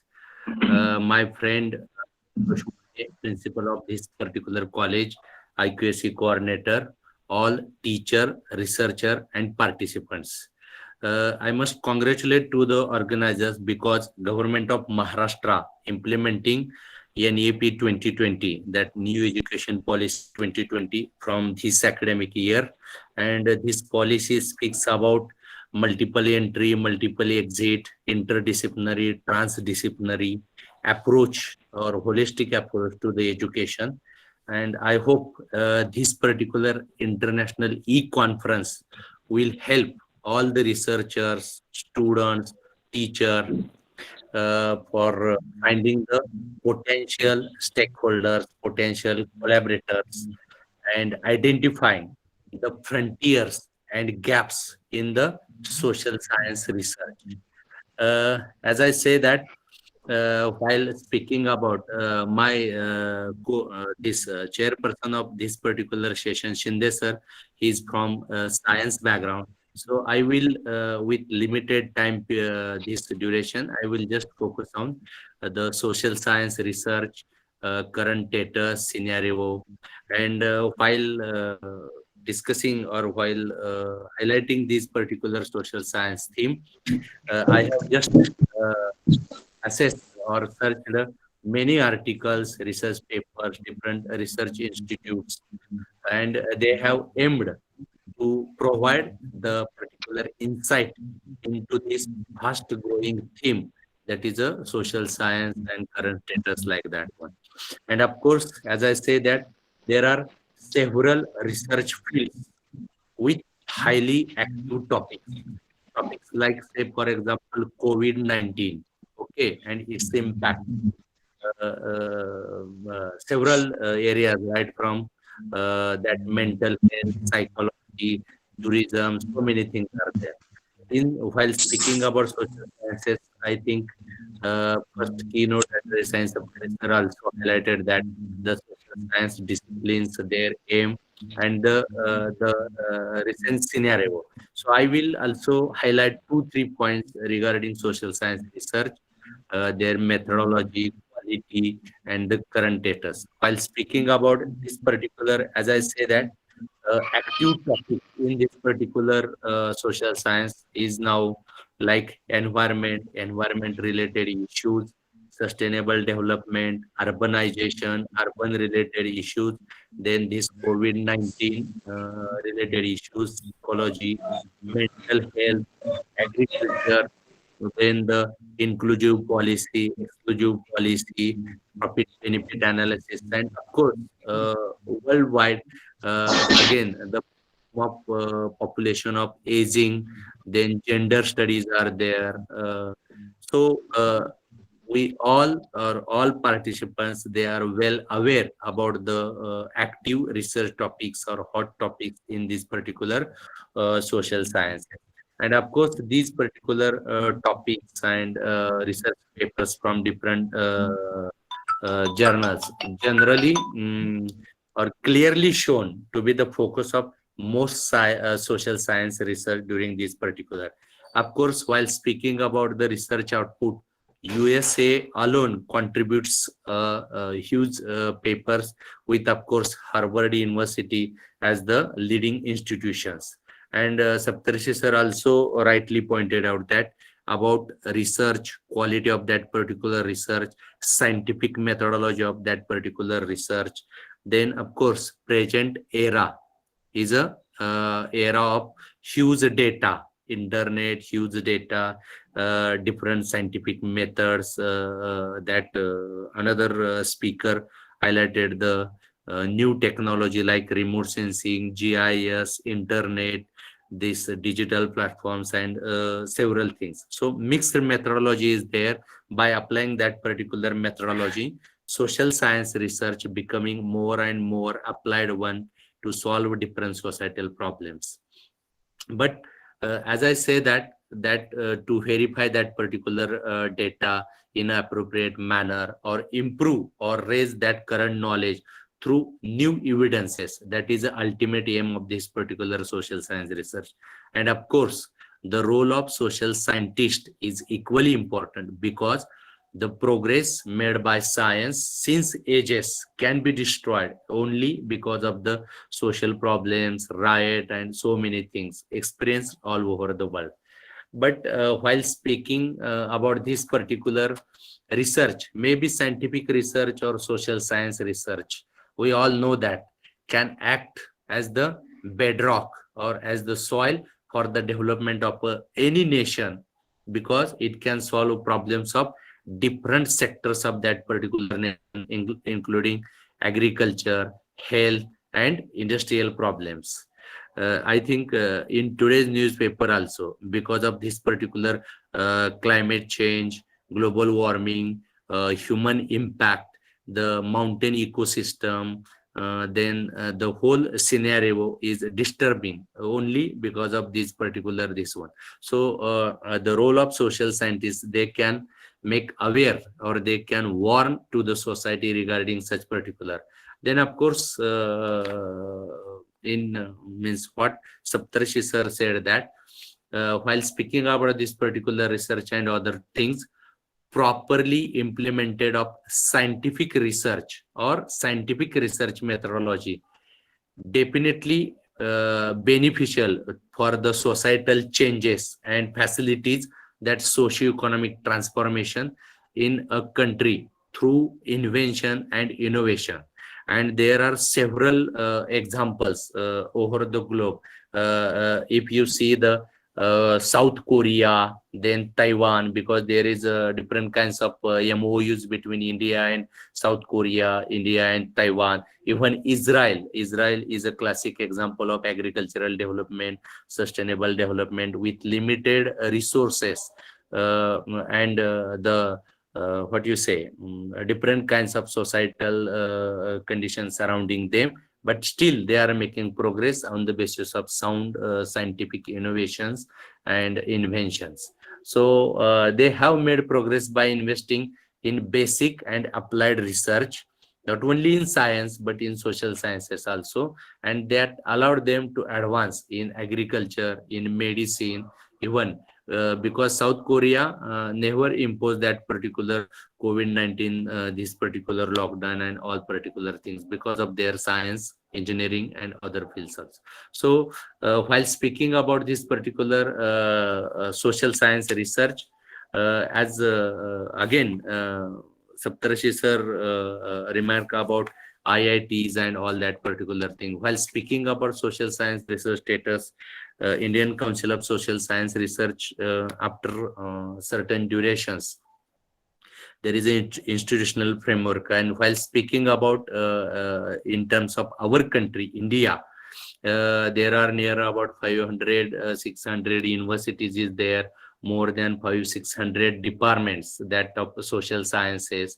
Then of course their main focus of academic research and different government research institute, autonomous research organizations, they all undertake social science research, as well as some NGOs also, and policy research initiatives such as think tanks, that Niti Aayog, Planning Commission. They also produce scientific development focus research products, but generally do not have longer term interest in the research, and the quality of their research is not yet established. Or in Indian context, to assess the social science research is very complicated process, and means it needs standardization and other indicators also. My point is that there are several agencies. Or while speaking about the current scenario of research in social sciences, one can easily assess by observing the research papers published around the world, by studying the what you say, yeah, research by say the Standard Indian Institute, like that, Center for Social Science Research, New Delhi, then School of Economics, New Delhi. If you just have a look on their projects, on their research publications, you will definitely get the current scenario of this particular social science research. And there are, of course, School of Social Sciences, JNU, then Madras Institute of Development Studies, Institute of their Social Science, Institute of Social and Economic Change, Center for Development Studies, Institute of Economic Growth, Center for Women's Development Studies, Center for the Study of Developing Societies, schools, then University of Delhi, Indian Institute of Advanced Study, law, governance, like that one. So there are certain institutes in different areas, and they are focusing on these particular research areas and to solve this particular. While just assessing this particular research and all these particular, what we observe, or what is this particular recent trends while speaking about this particular social science areas. In last few decades, after 1990 and here, this social science research has grown or expand beyond the traditional disciplinary boundaries into areas that are pertinent to the current socio-economic and political context in the country. Previously, before this new education policy, this domain knowledge, especially higher education, broadly divided into that science and arts. And in arts, we included their social science, humanities, etc. But because of this new education policy, that traditional disciplinary boundaries will be diminished. While speaking about this particular globalization, privatization, and development that have emerged as a major areas of focus for social science research. Most of research, they are focused on that disparities and the problems of globalization and this industrialization and this one. So that remain the major areas of focus, that particular. Then of course, another thing about the education and health are being researched across various institutes, especially after this COVID-19 pandemic. The health infrastructure, medicinal research, super specialization, interdisciplinary research related, mental health, psychology, several kinds of research studies regarding this particular one. Then, of course, a number of research organizations like the Institute of Economic Growth, Center for Developing Societies, Madras Institute of Developing Societies, they have also carried out various research projects in the areas related to equitable and sustainable development. Now, as I say that development, then focus shifted on sustainable development, then equity, inclusive growth. These are the current topics of this particular research. Then while speaking about poverty studies and urbanization have also emerged as the key areas of research. While speaking about poverty, because of that single COVID-19 pandemic, that poverty line near about 40 this particular percent population, they below that particular poverty line. And another major cause of concern or research that become that urbanization, because at present near about 49% urbanization in states like Maharashtra, Tamil Nadu, and different parts of the world. And in future, that particular urbanization will increase, and of course urbanization will give rise to several social problems like disparities, like slum, environmental problems, energy, sewage, sewage management, in water pollution, air pollution, n number of problems are there. So while speaking about this particular, urbanization emerged as the key area for the research in this particular social science, this one. Then of course new directions in that feminist studies and women's and gender studies are found across research carried out by the universities, research institute, and NGOs. Beside this particular women's studies, gender studies, aging population, that is also the biggest what you say research problem, because European countries, Australia, even Japan and other countries, they have very severe problem of this particular aging problem, because they are dependent population and they have different problems. So that will be the focus of future research in this particular social science, this one. Then of course, as I say that the research on environment has largely been focused around indigenous knowledge systems, because nowadays environment, global warming, sustainable development, different issues regarding this particular environment, right from flood, drought, of course that mountain ecosystem, and problems related to environment. That is again the what you say hot topic of research in social science related. While speaking about this particular, although the industrial development and its related concerns constitute an important area of research, agriculture. While speaking about agriculture, economics, profit benefit analysis, organic farming, their complications, group farming, number of problems related to this particular agriculture, and especially agriculture related pollution, agricultural related human health issues, and other problems. They are in light of this particular, and of course the rural development remain focus areas for both researchers and policymakers. Why this particular rural development? Because there is again gap between that rural area, rural development. They have their what do you say rural development problems, right from drinking water, education, transportation, energy, load shedding. So many things are there. So these are the crucial areas for research in this particular social science. Then of course that rural development, environment, inclusive development, these are always remain focus areas for both researcher and policymaker, decision makers. And the thing is that a discourse on inclusive development has emerged as an important theme. while speaking about sustainable development goals. And of course, the another area that is about population related problems, like sex ratio, migration because of this particular environmental, what do you say, sea level rise, then glaciation, then other environmental hazards. Again, there are several research studies related to this particular one.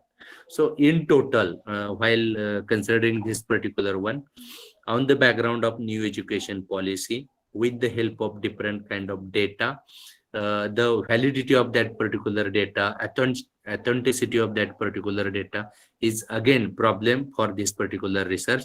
But the aim of this particular conference is to highlight the current scenario or current updates in particularly science and social science and humanity research. And I think with this limited time period, my point was to just highlight the current research topics in social science research and the research methodology, new techniques like this remote sensing, GIS, GPS, data, then the scientific methodology, application, computer application, softwares, the social science research becoming more and more applied one, and that particular research. Of course, we all know that the social science research is driven by, very important thing, the social science research is always driven by the two factors. One is interest in the functioning of that particular society in its diverse social, cultural, and political and economic aspects, and in understanding the variables that influence them and the practical needs of the policymakers and managers in government, civil society, and the private sector for reliable data and professional analysis. I think this particular,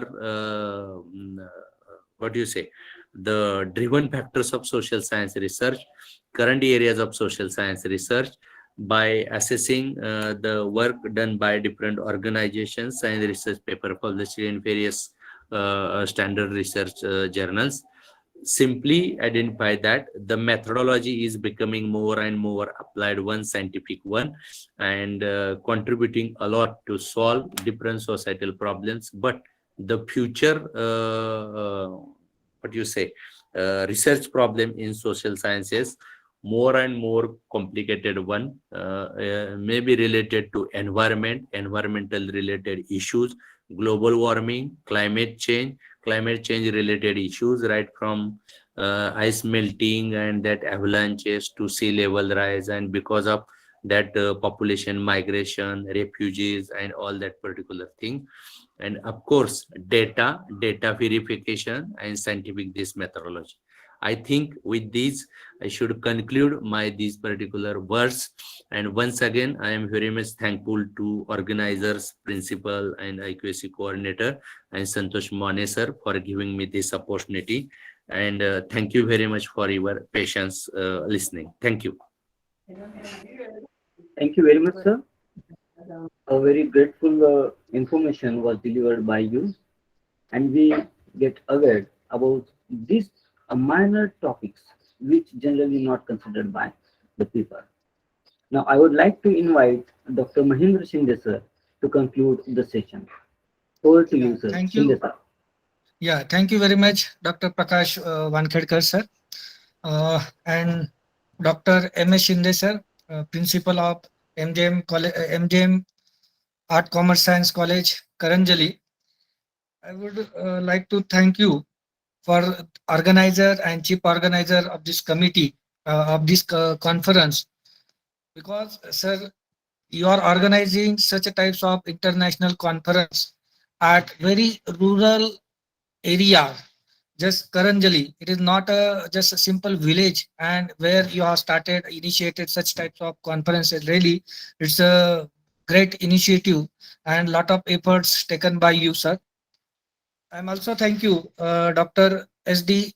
Shinde sir, we have shared the lot of areas where the new research students has the scope and new researcher has a lot of way to focus in this area, so that we will get the lot of types of funding also as concern all these aspects. So thank you very much, sir, for giving an opportunity for to chair this session. Thank you very much, sir. Thank you, sir. Uh, Thank you, Sambhaji Shinde sir, and thank you, Mahendra Shinde sir. Now, we are just moving ahead with the start of plenary session 2. So here, we have the two eminent persons. Firstly, I would like to invite Dr. R. Dharni ma'am to chair the session as a chairman. Ma'am has completed MA, MPhil, B.Ed, M.Ed, postgraduate diploma in computer application as well as PhD in English literature from the Bhartiyar University, Coimbatore, Tamil Nadu. She has produced 7 PhD candidates and 2 are waiting for Viva and 10 MPhil students. As well as she has a great publication with national and international journals. Now, I would like to invite our colleague, Professor Nikam sir, to kindly introduce Principal Dr. Adaitot ESC. Over to you, Nikam sir. Thank you, Dr. Vankadkar, sir. I welcome to all knights and dignitaries in plenary session 2nd. Here, I will going to introduce Professor Captain Dr. Adaitot sir. He is principal at Akkalkot College in Solapur, Maharashtra, India. He is a former captain in NCC department at his college. He is vice president of Youth Hostel Association of India. He worked as a special executive officer in government of Maharashtra during 2000 decade. He is BOS in geography, military science, and NSS. He is expert for state board in geography. He have completed his PhD from Shivaji University on tourism geography. He have published a research paper in national and international research journals. He have published 24 research articles in national and international journals. He have published 57 research papers in national and international proceedings. Under his guidance, 7 students have awarded his PhD and their PhD. Honorable Sir have 1 minor and 2 major research projects. He have worked as a invited talk for 22 sessions. He have wrote 5 books in his academic career. He have made excellent contribution to society as a counselor, guide, and resource person. Under his account, Best Teacher Award, Rotary Mitra Puruskar was honored to him. So such a eminent personality is available for this international conference. Now,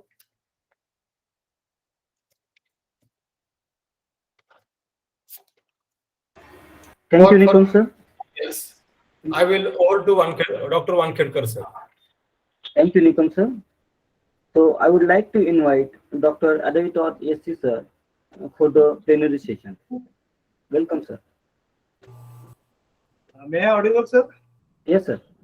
Okay. So I am very much thankful to Professor Nikam sir with his nice introduction. Honorable Prakash Vankadkar sir, who is hosting all this today's seminar.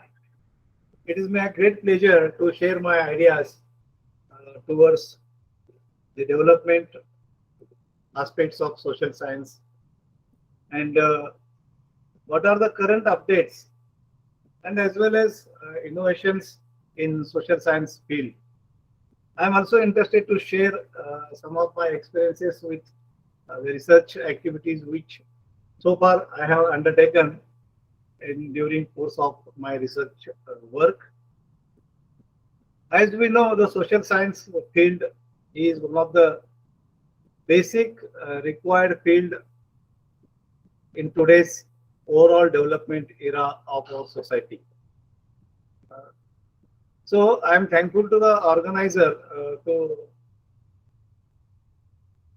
giving me an opportunity to share my views on this emerging branch of social science. Please wait for few seconds. I am sharing my screen.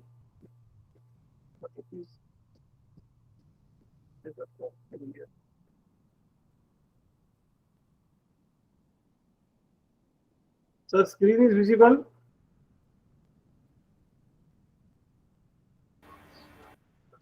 No, sir, it's not completely visible. Hello sir एक Yes, sir. PPT व्यवस्थित sir PPT close करा आणि पुन्हा open करा PPT close करू? हा open करा पुन्हा Okay, I have closed my PPT. Then I will परत एकदा जाऊ का? हा सर पुन्हा एकदा कितून PPT कुठं शेअर होत आहे? देशमुख sir.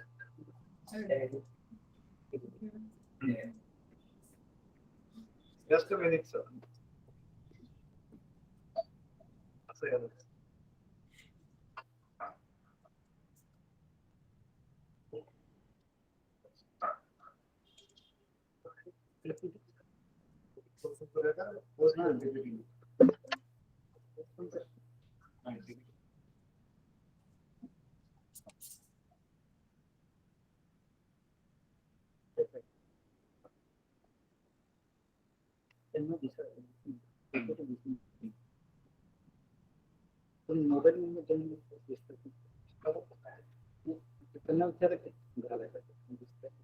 नाही दिसत असं तर screen is visible now hello sir screen दिसतंय अजून पुन्हा पांढरं दिसतंय It is completely white. हा व्हाईट आले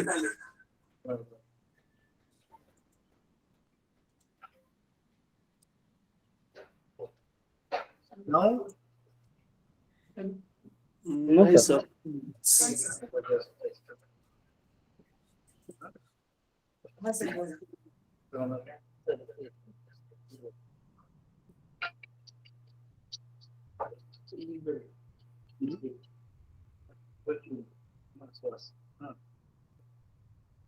लेक्चर चालू आहे एक अर्धा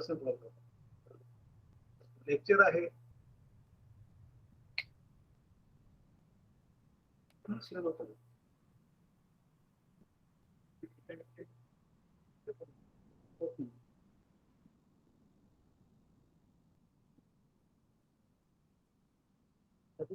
मोबाईल मध्ये हा sir PPT visible sir okay okay okay okay Sir, visible, sir.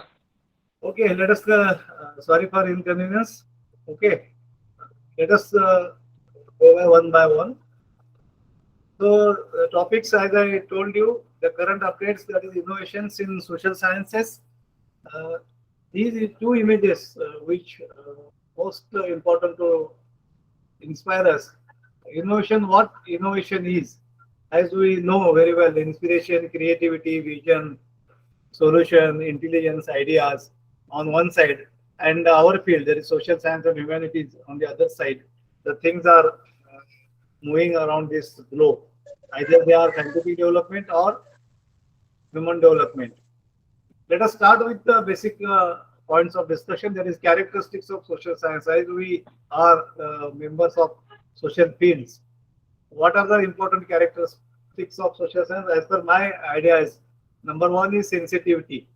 As we are social animal, man is known by his activity. So the sensitivity is an important aspect in each and every walk of life. Today, what we are observing, the sensitivity, questioning of sensitivity is declining day by day. We always simply we are talking about corruption and we are leaving behind it. So we have, as a social science, we have to discuss with all these aspects in a detailed manner. Then second one is unemployment ratio is increasing day by day. 7.6% illiteracy rate is also going higher side. So these are the social issues one can consider for their research work and for their writing purpose. As a social scientist, we must flexible towards our social issues, not to concentrate, not to give the more stress to particular ideologies. At the same time, we are having some social rules in the sense traditions, culture. These aspects we have to focus on our issues or in our studies. Third one is positivity.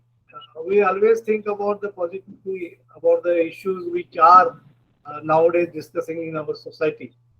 Just to see the example of poverty, joblessness, despite growth. On one side, we are talking about 5G era, that is fifth generation in what we can technological development. But at the same time, we are talking about joblessness, poverty. This poverty, what it creates, the n number of issues in our society. But unfortunately, as a social scientist, we are not concentrating and even we are not highlighting these issues throughout our research or in our day-to-day writings also. And in the last 2-3 days, we have one hot discussion about this RSS leader. That is what we can call him, Usbale. What he told frankly about the joblessness, the various issues related to the poverty in our country. He is clearly mentioned the current scenario in our country. At the same time, environmental problem, that is we can pollution, as we know very well. Last 2-3 days or so in Glasgow conference was conducted, only one single theme, that is on sound and how the sound is creating adverse effect on human society. As a social scientist, we must concentrate on these issues about the scenario which are happening around us. Then at the same time, our leaders are talking about our country is going to become a sixth largest economy at global level. This is the scenario. And at the same time, just 2-3 days in last week, our Prime Minister inaugurated the 5G era, which connect various sectors on one side. On the other side, we are having various issues about starvations. But these issues, what we can social issues, we are not considering. These are my points of discussion. One can discuss these issues at the same time, which are things are happening. The facts are like this: 20 crore families below poverty line, and 23 crore families having income less than rupees 375. These are the what I am mentioned under the title of characteristics of social science. It is simply because of, as a social scientist, we must think about all these issues which are observing in and around us, apart from a rapid development which is taking place around us. Then what is the net result of this one? That if we concentrate all these issues, we must concentrate about value creation abilities. What is value creation? These are the issues. N number of issues are there. Take any one or two important issues and highlight all these issues and create the its addition, how we as a social scientist solve these problems. And these value creations maybe solve the problems of individual life. These two images, what we can call as COVID pandemic images, and another image is thinking process. And we are talking about the mental health nowadays. So these are the issues which are observed in and around us. Coming to the Thangwal Panivel, Deputy Director of Human Development Office, UNDP, his report and his quote is very important. As a social scientist, we must concentrate these words used by Honorable Thangwal Panivel, Deputy Director, Human Development Office, UNDP. What he told: when countries have greater share of people like us who can work, save and pay taxes, they have the potential to transform their economies and power investments in healthcare, education, and other building blocks of future prosperity.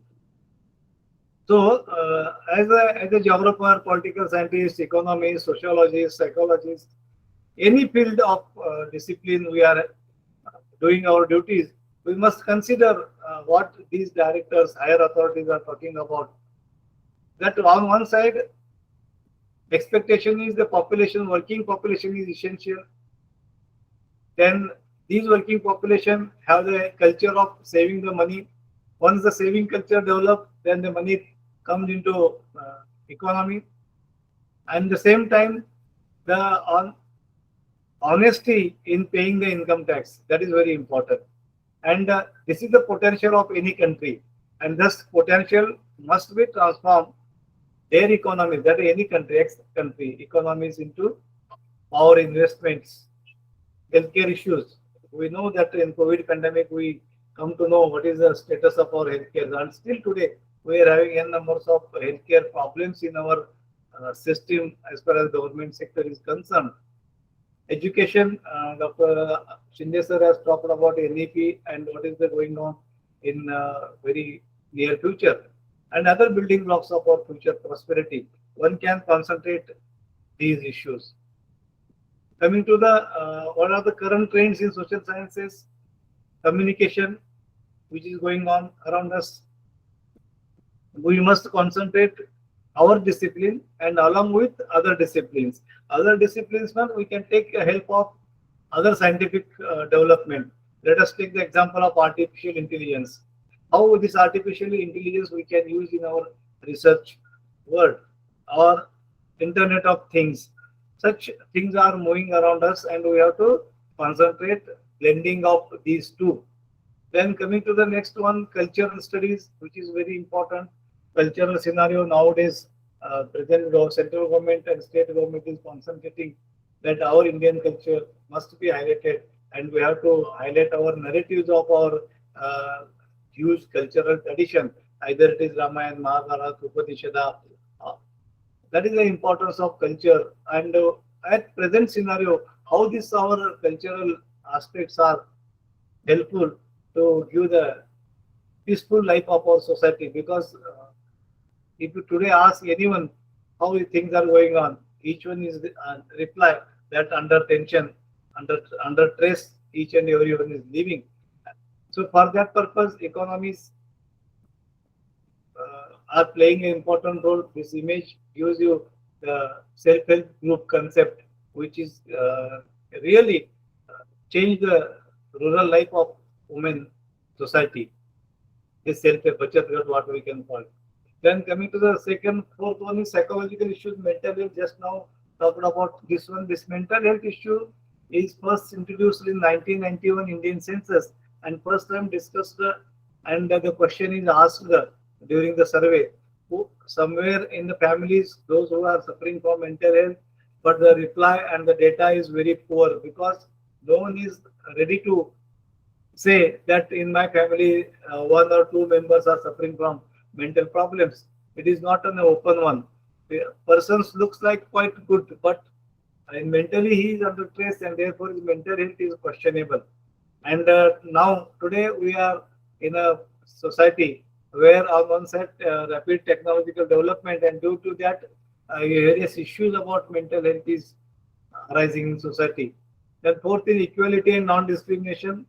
This is again social issue. We have to concentrate about gender equality, particularly equality amongst the economic level, social level, or in political level also, and non-discrimination in society is also some NGOs are talking about this one, and people are slowly concentrating towards these issues. Healthy policy and services, that is very important. As far as urban governance is concerned, we as a social scientist, we can consider Gram Panchayat services, Nagar Parishad services, or even Mahapalika services to the population, Jilla Parishad Panchayat Samiti. These services, in what type of services they are entering to the population, and what is the exact correlation between implementing these services to the society and what is the next net output of this one. And information sciences, as we know today, we are having Google University, WhatsApp University, we are having n number of information, but information is not a knowledge, and information is not an output. We as an academician, we must concentrate how this information we must utilize by verifying it and implement in our research and give the proper solution to the problem. Linguistics, throughout the country, we are having diversity in our linguistics, and as a social scientist, how this linguistics is working amongst our culture, and what is the particular characteristics of this one as far as our society is concerned. Then, after knowing the current various trends in our social science, we must concentrate these trends in our writing or in our research as issues. That is what we can call number one, poverty and homelessness. Along with that, we can take the example of drinking water. Just 2-3 days as our Union Ministry of Water Resource, they highlighted that 62% of water we are providing within the premises of our population in rural India, but the scenario is very different. As a social scientist, one can take the issue of only drinking water, its quality, its supply nature, how it is supplying to the population. So in the morning inauguration session, Dr. Praveen sir has explained how this Western culture is explaining that RO culture, that is drinking water, by paying the cost of that one. So these are the things which are happening around us, and we have to discuss in detailed way. Then coming to the second one, climate change, global warming, how these are the hampering to our society, overpopulation, infant mortality ratio, our IMR is one of the severe problem in our country as far as rural population is concerned. Immigration stresses are there. Let us talk about the independence era. Before that, 1905 partition, then 1947 partition, then just last 2 years that's Rohingya. That in our eastern side, this Rohingya population is creating huge burden to our society. And what today we are observing, this childhood obesity. You see, these simple examples which as a social scientist, we have to think about these issues. Why this childhood obesity is increasing? What are the causes? Either it is scientific causes or biological causes, or society is responsible for such type of issues in our society. In the rural areas, one can see the retail grocery shop. In front of retail grocery shop, the n number of these 5 rupees, 10 rupees packets are displayed for the selling purpose. But due to that one, the issues are creating in our society, and therefore society is under stress, because one child in the family is having obesity, the parent, mother and father is under stress. Now take these issues for our research also, and as a social scientist, we have to discuss. And what is our role? Just now we have discussed all these things. Social scientists must understand how to interact with the social world. It is our problem. That is, as a lecturer, as a professor in particular discipline. So it is we have to decide how to interact with the society. To interact with the society either through individual case or to the research through research project, or interact with the non-government organization and influence them. See, these are the issues, and we have to discuss and solve the problems. For this one, through our research work, we have to influence the policy which our policymakers are making for the development purpose. It is our duty. We have to suggest the government. See, these 2-3 policies are hampering the society. Take the, for example, reducing the subsidy. I quote the one example of Ujjwala gas scheme. The central government has announced the last 5 years back, and they are given the gas connection to each rural household, those who are BPL families. But now the cost of cylinder is 1,000 rupees and above, and the families of BPL, they are unable to purchase this one. And again, they come to the original tradition, that is Chola culture. So this creates again the health issues of rural women population. Now hot discussion is going on about in Western culture and the abortion laws. Our government, Supreme Court has given a very positive remark towards these abortion laws. Same time, we are having developing networks, and these developing networks are creating positive result in social networks, technical development, that is beginning from 2G to 5G. How this social network we have to utilize for our development of social studies. That is very important. As a geographer, as a social scientist, as a geographer, what I suggest, this social network we have to use for building the culture, geographical culture, then how the geography is helpful for the purpose. Then increase government accountability. For example, midday meals, healthy food government is providing to the from one, that is what we can call the pre-primary to 8th class. We can take the research work under the what is the quality of midday meal, what is the purpose of that one, what the scenario of that one, how full, to what extent it is fruitful to the population, and how it is improving the health status of our future generation of our country. On one side, on the other side, we are having aging population. Various questions we are discussing about this aging population. What we can call age-old housing is one of the important, what in Marathi we can call as Vruddhashram. Take the example of road accidents. A number of laws about the safety precautions we are making, but on the other side we are having huge youth is under this road accidents. We must concentrate these issues for our study. Promote democracy, strengthen the PRI from Jilla Parishad to Panchayat Samiti to Gram Panchayat, then Gram Sabhas. What is our duty as a social scientist? We have to only what we can call give the message to the society by writing the things in a proper way. I personally feel that we are lacking in these things, and therefore time has come in NEP. What is multidisciplinary, interdisciplinary approach? What expecting from the higher authority?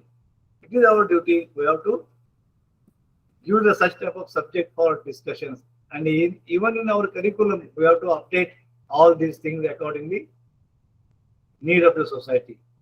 So, what is our daily life importance as a social scientist? We have to say the people that see these are the social issues and these are very important for our daily life.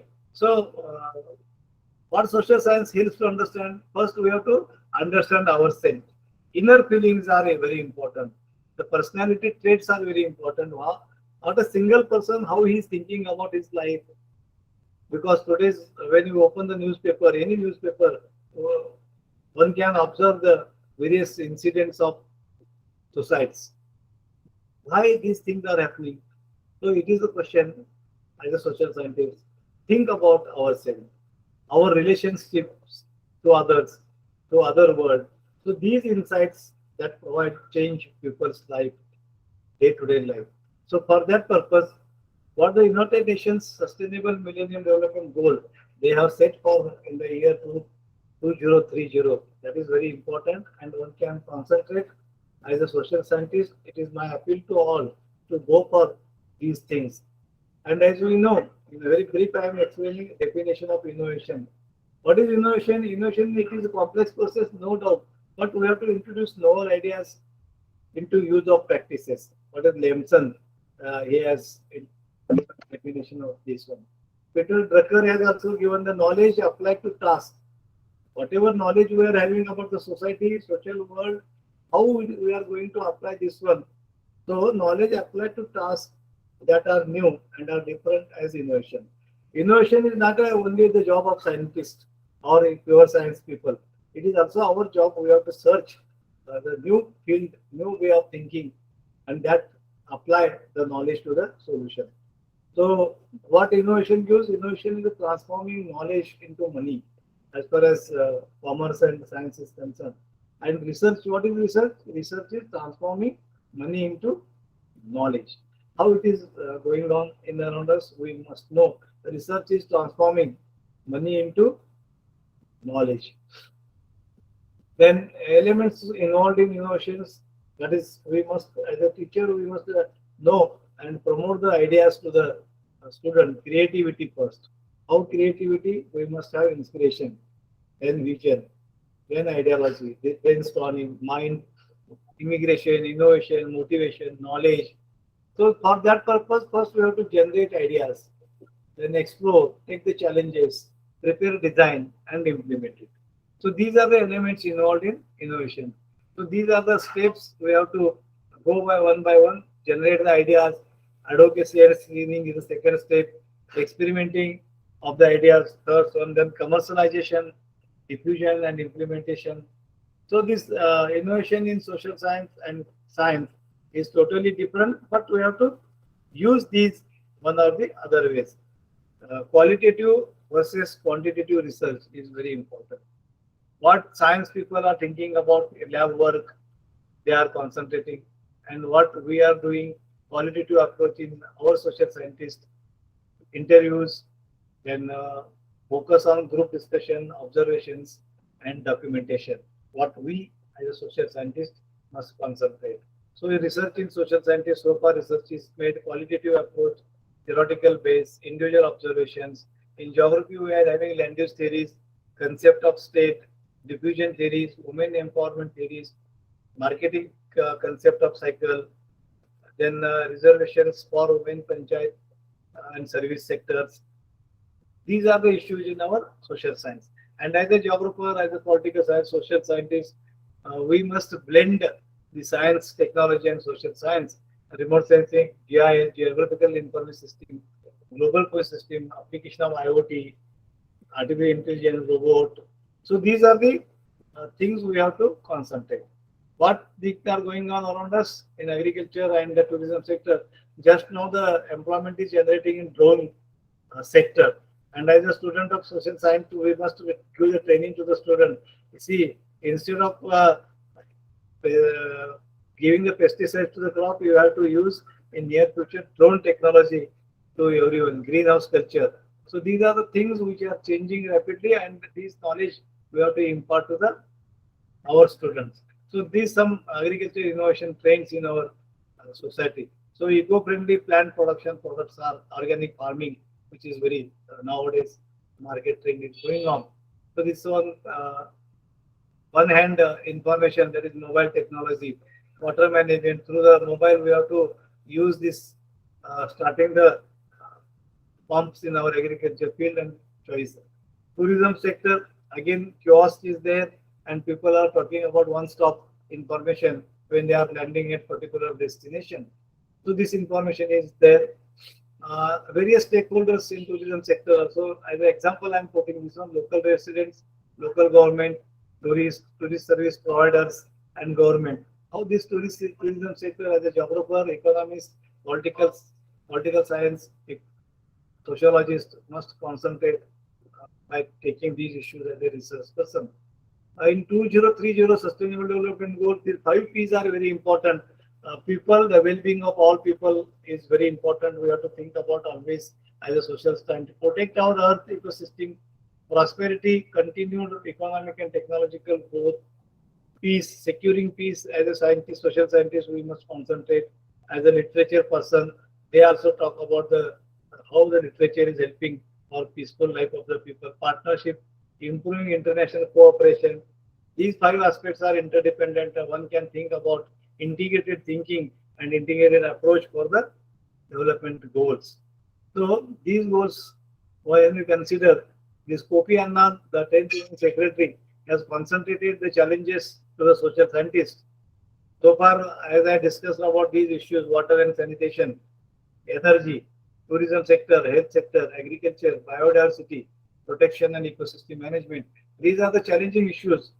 around the globe, and we have to place the project for to the Niti Aayog, ICSSR, UGC, various sectors of funding agency will take the any issue regarding this one and put the project. You will get the funding from this one. So new sustainable development goals which were set in the 2015 and it is set for 15 years or 2030. What are the issues? Quick look out, no poverty, but poverty still exists. Hunger, again still exists hunger. Good health, well-being, quality education, gender equality, clean water and sanitation, affordable and clean energy, decent work and economic growth, industry, innovation, infrastructure, reduced inequalities, sustainable cities and communities, responsible consumption and protection, climate action, life below water, life on land, peace, justice, and strong institution. And last one, 17, partnership for the goals. What is it? For the goals to be reached, everyone needs to do their part. As a social scientist, we must concentrate. Government, they are doing their part. Private sector, they are doing civil society. And people like you, that is social scientists, we must concentrate. These are the burning issues at global level to local level and concentrate. So as a social scientist, we must write about the importance of population census, which is now still not undertaken by the central government, 21 population. Why it is important? Economic planning, it is important. Social planning, infrastructure development, education system. Why it is postponed? We must ask the question to the society. We write about this one.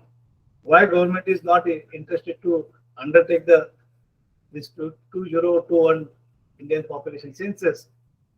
But important is like this. So importance of population census, we have to put the hands together and think very quickly about these issues and the importance of these things. I'm always talking about this one. As a geographer, as an economist, predicting the future, be careful. These are the 6 stalwarts in their field. Don't assume it can be done. As a teacher, we must concentrate that we must never consider things that things are happening around us, but it is not like this. Leave room for the unknown. Consider alternatives carefully. We must think about when we are talking about one project, we have to think carefully. Pursue all potential solutions. These 4 words are very important. 4 words are very important in our research also. In our day-to-day life, we must think very carefully and undertake any activity regarding this one. So thank you for the patience listening. And if anyone is having discussions about or any points of discussion, I would like to share my ideas about whatever I know, a little bit. I know all these things. So thank you for organizer and thank you for all delegates for patience listening. Thank you. Thank you very much, sir. You have focused on a very important points which are related to the day-to-day life. And now I would like to invite Dr. R. Dharani ma'am to conclude the session. Dharani ma'am, Good over to you. afternoon. Good afternoon, sir. Good afternoon, everyone. Thank you so much for having me here. Just a few points about social science research avenues. So my topic I have chosen is higher education, the concepts related to social sciences. Actually, social sciences include cultural, social anthropology, sociology, psychology, political science, and economics. And actually, when you really want to go deep into it, I think you have to combine arts, humanities, and social science together in your research, because in today's current scenario in higher education, mostly our research is book oriented, exam marks oriented. Hope I'm audible. Am I audible? Yes, ma'am. Yes, ma'am. Please. Yes, ma'am. Yes, ma'am. Okay. Yes, madam. So it's exam marks oriented and it's homogeneous kind of teaching, and that too in post-COVID scenario. More than doing proper research, we really do a kind of like copy paste. That's what I find in my research scholars work that I don't like, and I remodify it. That is, I have produced 7. Yesterday we had a viva of one more candidate of mine. So actually, you have to go for a combination of everything. So I'm not going to go deep into it because we are running short of time. So what is the actual need of the hour? You have to go for integrated courses like cultural studies, psychological readings, and you should have political backdrops, social milieu, and economical status, ecological studies like the previous people pointed out, that we need to concentrate on our surroundings also. And that latest trend in social sciences and humanities is film studies. We can compare the text with the film. Recently, there is a movie released, I think, worldwide. It is Ponniyin Selvan from Tamil Nadu. That is actually basically an adapted version of Tamil novel Ponniyin Selvan of the same name, that is written by Kalki. So that you can do in research and international research studies. Like we always think about international studies, but we can go for international research studies where you can compare and contrast the literature of two states. For example, recently we had a conference in Russia where I came to know about Anna Bahusatesa, that is a writer from Marathi literature, because I basically belong to Tamil Nadu and I don't have any connection with Hindi or Marathi literature. But after the statue, the bust opening there, I could come to know of such a great writer from Marathi literature. So what I suggest here is we can have a kind of exchange studies, cultural exchange studies from Marathi to Tamil, Tamil to Marathi, because literature carries so many things. So whatever you see in social sciences, in humanities, arts, everything is to be found in literature. So you can just take this kind of cultural studies. These are the suggestions I'm giving. And psychological readings we can give. So I'm talking about the research avenues in psychological readings. Political backdrops. Political science comes hand in hand with literature. Social milieu, economic status, and ecological studies. All those things are very much needed for the students of the current scenario. And you can even go for translation studies. That is a very important thing. Actually, in a country like India, like I am from Tamil Nadu, and you are from Maharashtra somewhere. So what is connecting is language. So we need a common language, that is like English. We are using English as a common language. So the communication skills, that is very important. Something like ELT also, English language teaching. In literature, we always use in our departments, we have ELT. ELT is very important because without this kind of common platform, we can't understand what is happening in the next state, neighboring state. So in Kerala, we can go to Kerala, but we can't read Malayalam. So we need some kind of translated version. So that is possible with translation studies, and lot of openings there in translation studies, like subtitlings of the movies, and you have them from one genre to another genre, and many other areas are available for the future researchers. So you can even promote that in the departments. You can have a paper called translation studies. You don't take it to be a kind of a paper which is related to literature alone. It is related to everything. So whatever is happening in your side, political side, we need to know what is. We are there in the southern part of India, so we need to know what is happening there in Maharashtra, in Jammu Kashmir, in Bengal. So everything is possible through literature. So what I suggest here is we can think about such openings in the future. I don't want to take much of your time. Thank you for giving me this opportunity. Maybe in future, if I get a chance, I'll speak more. Thank you so much. Thank you, ma'am. Thank you, sir. Definitely, we will look after the future. And Thank you, sir. yeah, uh, so there is a need of today's period or era that we have to collaborate with the interdisciplinary or multidisciplinary subjects. So definitely we will think about it. And thank you very much, sir. Thank you very much, ma'am. With the prior permission of both of you, so now we are going to the last plenary session, that's the plenary session 3.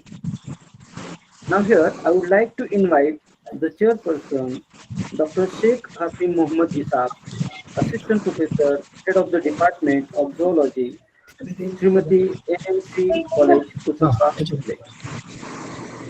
So here is, I'm going to introduce in a few words to Dr. Hasim Sheikh sir. He has 25 years of teaching experience. He is working as a member of BOS uh, BOS Zoology at North Maharashtra University, as well as he worked as a division coordinator of the NSS of North Maharashtra University. He has published more than 15 papers in national as well as in international journals. He has participated in 32 national and international conferences. Again, he has presented many research papers. He is a member of Indian Science Congress and he wrote 6 textbooks for the university syllabus. Now, I would like to invite Mr. Nikam sir to introduce uh, Dr. Babalola Ayodela Samuel from Ogum, Nigeria. Over to you, Nikam sir. Thank you, sir. Bawal, I will going to introduce resource person, Babalola Samuel A. He is a professor in zoology, Department of Pure and Applied Physics, Ogun State, Nigeria. He got PhD in zoology in year 2020. Honorable sir have published 14 research articles in international journals and 5 research articles under publication process. He is a member of 4 professional bodies in his academic career. He got 3 training awards. He is a member of technical committee for Oregon State Malaria Program. He has hobbies like reading, singing, and watching TV. He has versatile skills for needful teaching. Now, for further program details, I will over to Dr. Wankhedkar sir. Thank you very much. Thank you, Nikam sir. Now, I would like to invite Dr. Babalola sir to give his plenary session. Welcome, sir.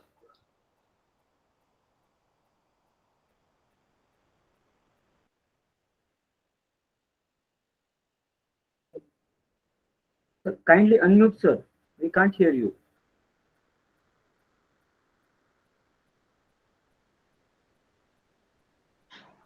Hello, good morning. Am I audible? Yes, sir. Yes, sir. You are audible. Okay, thank you very much. Good morning. I'm delighted to be here this morning. And can you see my screen? Yes, sir. You are visible and Okay. audible. Okay, I'm trying to share my slide. Can you see the slide?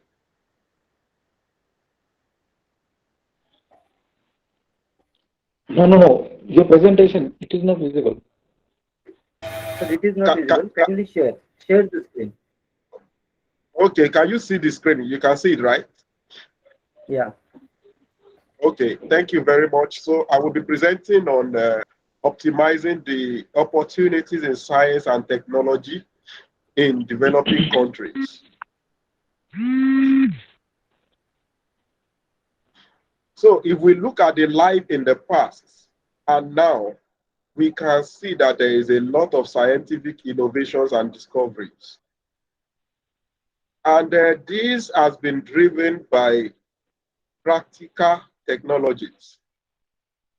So today we want to look at how we can harness the opportunity in science to better the lot of developing countries. Today, I would like to read 2 quotes to us, one by Edward Teller and the other one by Alan Edison. Edward Teller says that the science of today is the technology of tomorrow. So whatever we do in science today, we actually, at the end of the day, be the product of technology tomorrow. Then Alan Edison also said modern technology owes ecology and apology, because some technological advancement at the end of the day actually also contributed to pollution, to global warming and the likes. So let's quickly look at SDG 9, that talks about industry, innovation, and infrastructure. For us to be able to thrive well in developing countries when it comes to industrialization, innovation, and infrastructure, we have to embrace the science of technology. We have to embrace the science of technology. So let's consider some of the vocabularies that are connected with technology and science. So when we are talking about science and technology, then we have to talk about science itself. It is science at the end of the day that will lead into technological advancements that will now take us to inventions or what we call innovations. Then that will now lead us into technological progress. That means we must actually push on that trend. Then after that, will lead us to what we call everyday usage of modern technology. And that is where we can now actually consider the pitfalls of using modern technology in life. So, science is the organized body of knowledge, while technology is a product from science. While invention comes when technology has advanced to a particular stage. Now, let us look at these pictures. We can see that virtually everything that we have here is what we use every day. Let us imagine a life without a car, or a life without the computer, a life without the phone. Today, I'm in Nigeria, and we are organizing a conference. Everybody is gathered. Thank God for the advancement in internet. Thank God for the advancement in technology. But all these things wouldn't have come to place if not for the study of science.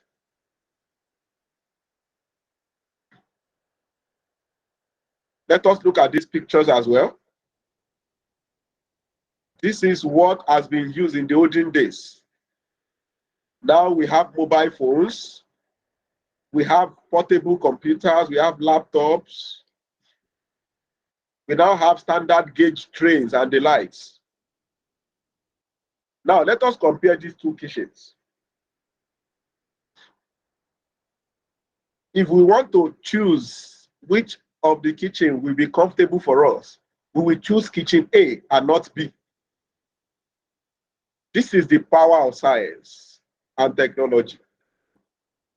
Now you now have air conditioner in your kitchen. The other kitchen looks like L.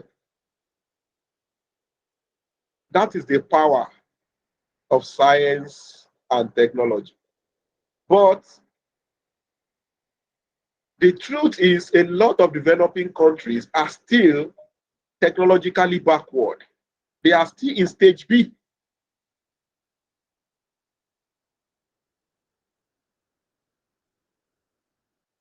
There are so many innovations and discovery in medicine that are important for mankind.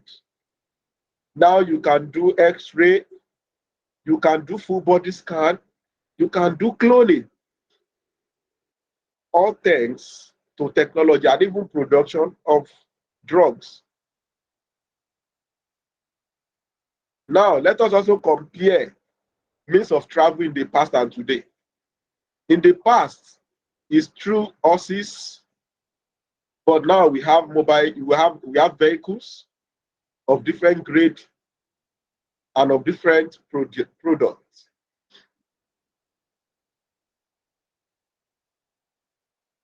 Now, in the future, travel means may change. Now we now have solar powered vehicles that doesn't even require fuel. And all these things are happening fast in developed nations. So the question this morning is, how are we as developing nations are we going to optimize the opportunities that we have in science so that we will match up with the everyday growing technology?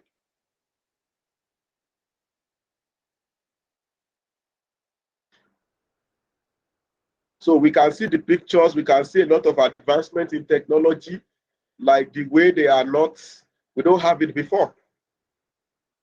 Now, let's quickly look at science. Science is the systemized, organized body of knowledge. And science is based on fact and human experiences. Now, when we are talking about technology, technology is a subset of science. It has to do with objects that are created by humans for the benefit of mankind. And it includes machines and the method that we use to create them. The method that is used to create technology or to bring technology into existence is what they call the science of technology. So we can say that science may drive technological development by generating demand for new instruments to address a scientific question, or by illustrating technical possibilities that have been previously unconsidered. So science is the brain behind technological advancements. So we can confidently state that science is the real drive behind technology. Let's look at our computers, let's look at our phones. We can boldly say that all these things are products of quality science. So we can from here say that science has actually touched virtual areas. There is no areas of life that science have not touched.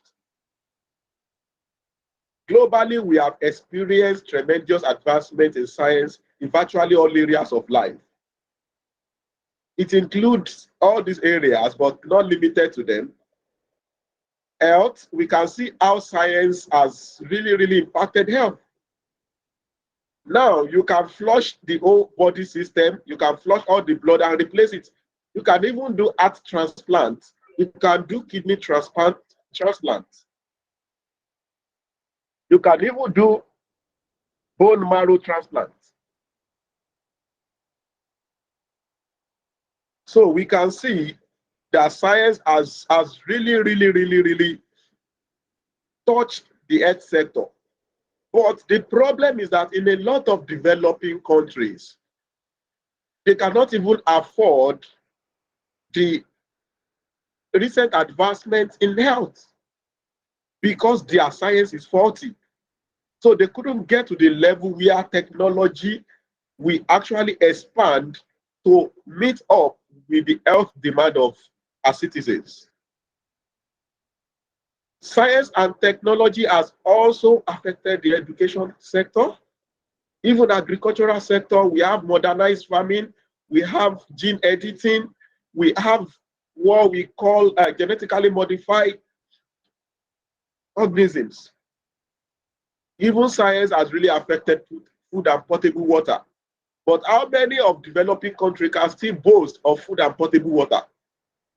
All these things are things that has been accomplished in developing nations, even engineering, entertainment, transportation, economy, security, and energy.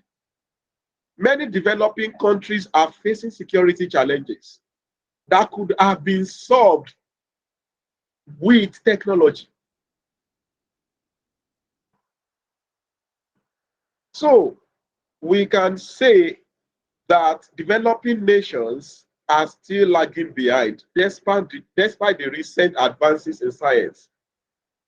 It is very obvious that developing nations are lagging behind. We are characterized by a lack of basic structures that have even been provided by science-driven technology many years ago in developed nations. Imagine a country that cannot boast of even 10 hours of electricity supply to our citizens.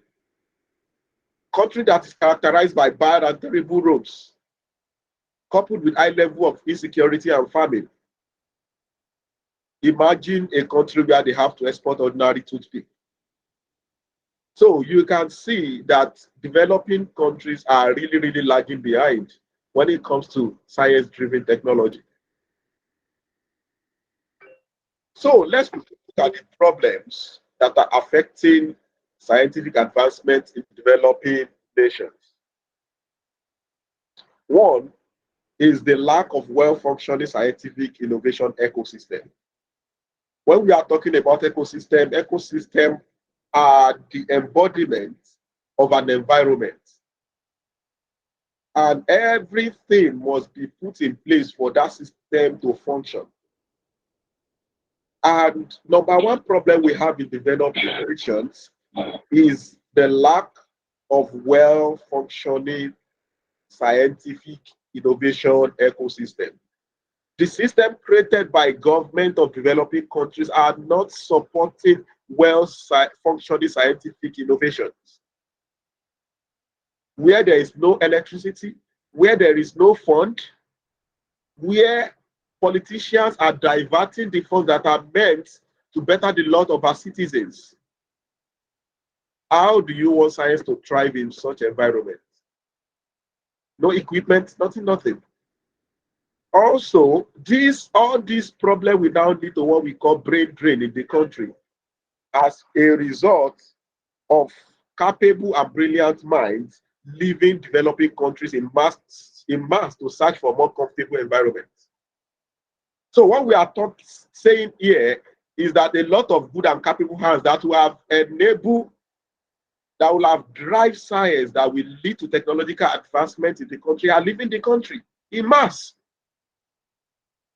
In fact, Nigeria is currently leading the statistics when it comes to mass exodus out of the country, followed by India.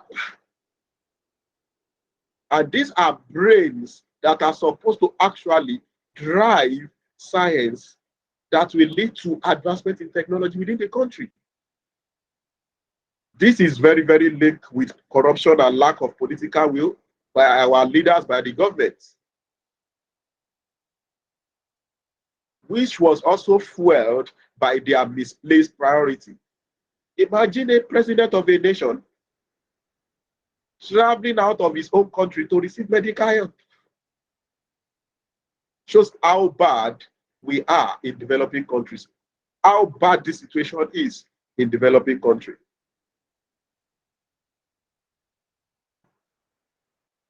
This was also driven by the issue of neglected importance in developing countries. Most of these countries fail to stress that for long-term effectiveness, technology transfer should always be accompanied by science transfer.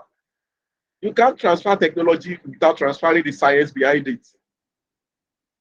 So that is from the simplest to the most highly complex industrial products should be based upon rapid advances and accumulation of scientific knowledge in various related areas. Without transferring the science behind the technology, that technology is bound to fail or die after a while.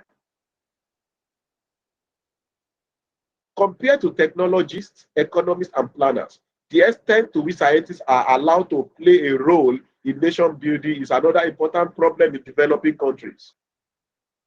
Few developing countries have formulated policies that allow scientists to play their role, but many developing countries are still not doing so.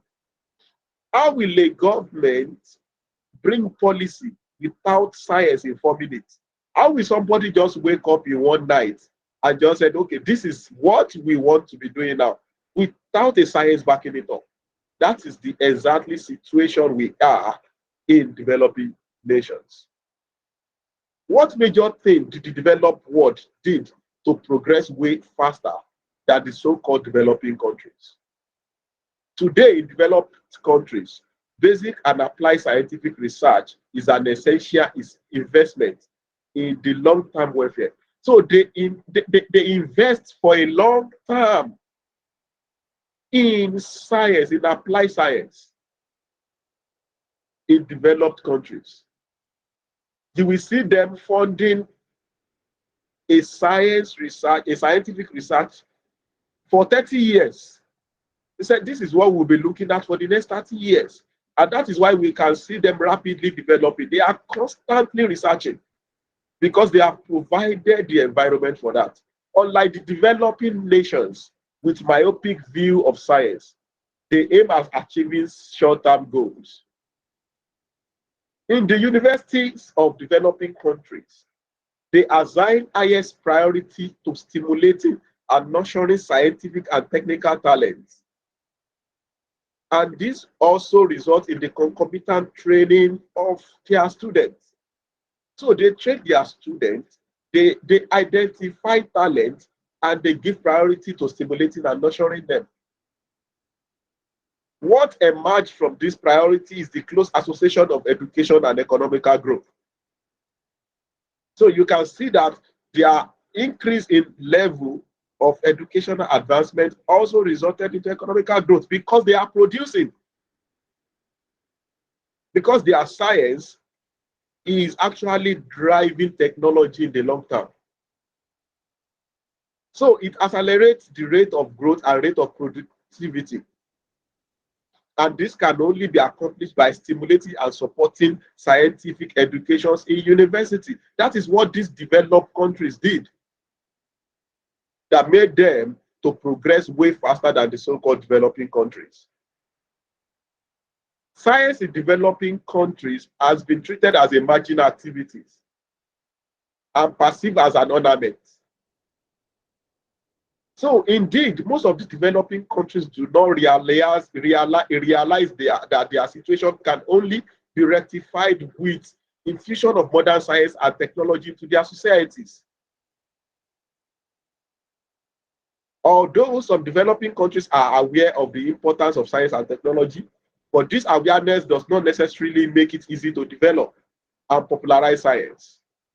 So inadequate scientific infrastructure is a critical factor which creates strong barriers to the path of advancement in developing countries. So what are the strategies and policies for developing countries? What are the way forward? How can we optimize the importance of science? Or how can we optimize the goodness of science in developing countries? Modern science infuses every aspect of economic and social life. So for this reason, education, research, and technology as instruments for accelerating development should receive special attention in national planning in the developing countries. Until we start giving attention to education, research, and technology, until we give it serious attention that it is this element that will accelerate development, until we start doing that in developing countries, we are not ready to optimize the benefit of science and technology in developing countries. Then one major factor for marginal science and technology in developing countries is the lack of planning and management of these activities. Thus far, only a few countries have attempted to formulate and adopt a national policy aimed at developing science and technology. So if we want to move forward, we have to formulate and adopt a national policy that will seriously aim at developing science and technology in our country.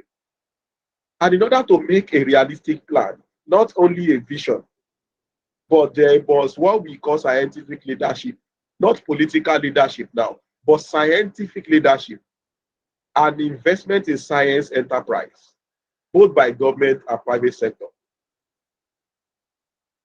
Short-term financial consideration in investment decisions that have been observed so far in developing countries will always be more expensive and time-consuming.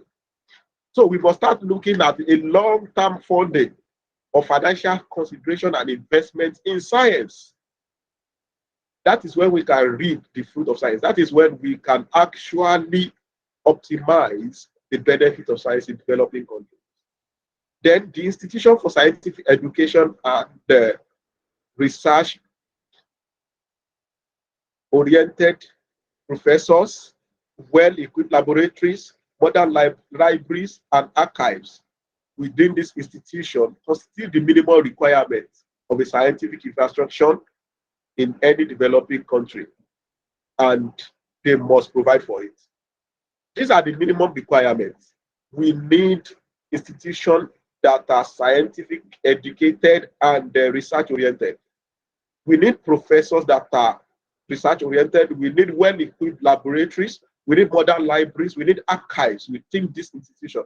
These are the minimum requirements that we need if we say we are serious. If we want to optimize the benefit of science in developing countries.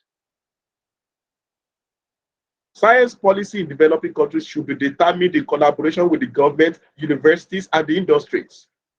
The industry knows what is lacking.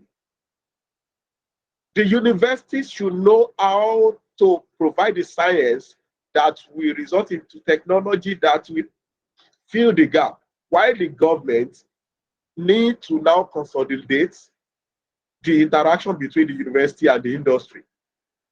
This should take into an account of the technological needs, resources, and practices. So for this purpose, government efforts must be addressed to establish an industry-university cooperation to communicate technological advances to potential users. So developing countries which have planned to have a rapid economic growth should first consider if they have provided the enabling environment for their high-level scientists and nurture their science for the nation's well-being. Furthermore, developing countries must ensure that the economic and social well-being of their scientists, and they must provide an attractive and well-equipped research environment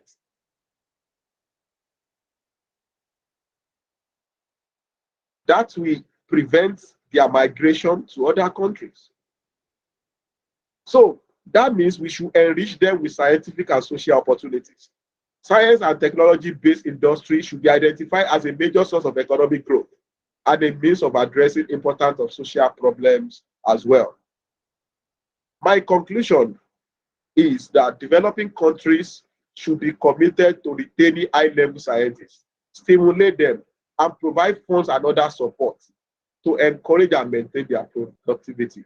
What am I saying is that we should go back to the drawing board and make sure that the scientific ecosystem is well equipped.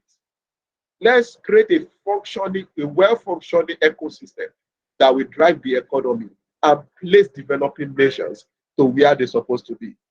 Thank you, and this is the end of my presentation. Thank you for your attention. Thank you very much, sir. So you enlighten us with a very great knowledge, a very important information, and a very nice awareness is created within us. So, behalf of the institute, behalf of the Global Foundation, I would like to express my appreciation. And now, I would like to invite Sheikh sir to conclude the session. Sheikh sir, over to you.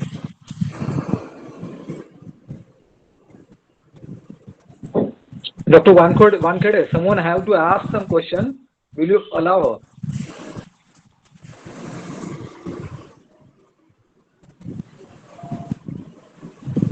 Sir yes ma'am sir मुझे पूछना है, मुझे feedback form नहीं मिल रहा, कहाँ पे मिलेगा feedback form? Feedback form. Ma'am, it will be uploaded on the group after the session. So After the session.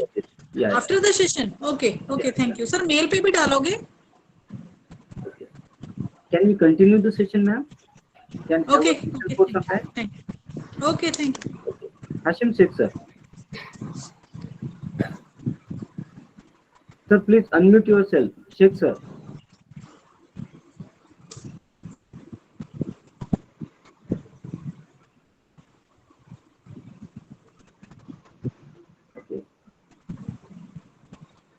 Might be there are some technical issues. So I would like to invite Shinde sir, principal of our college, to conclude the session. Shinde sir. Yes. Is I audible?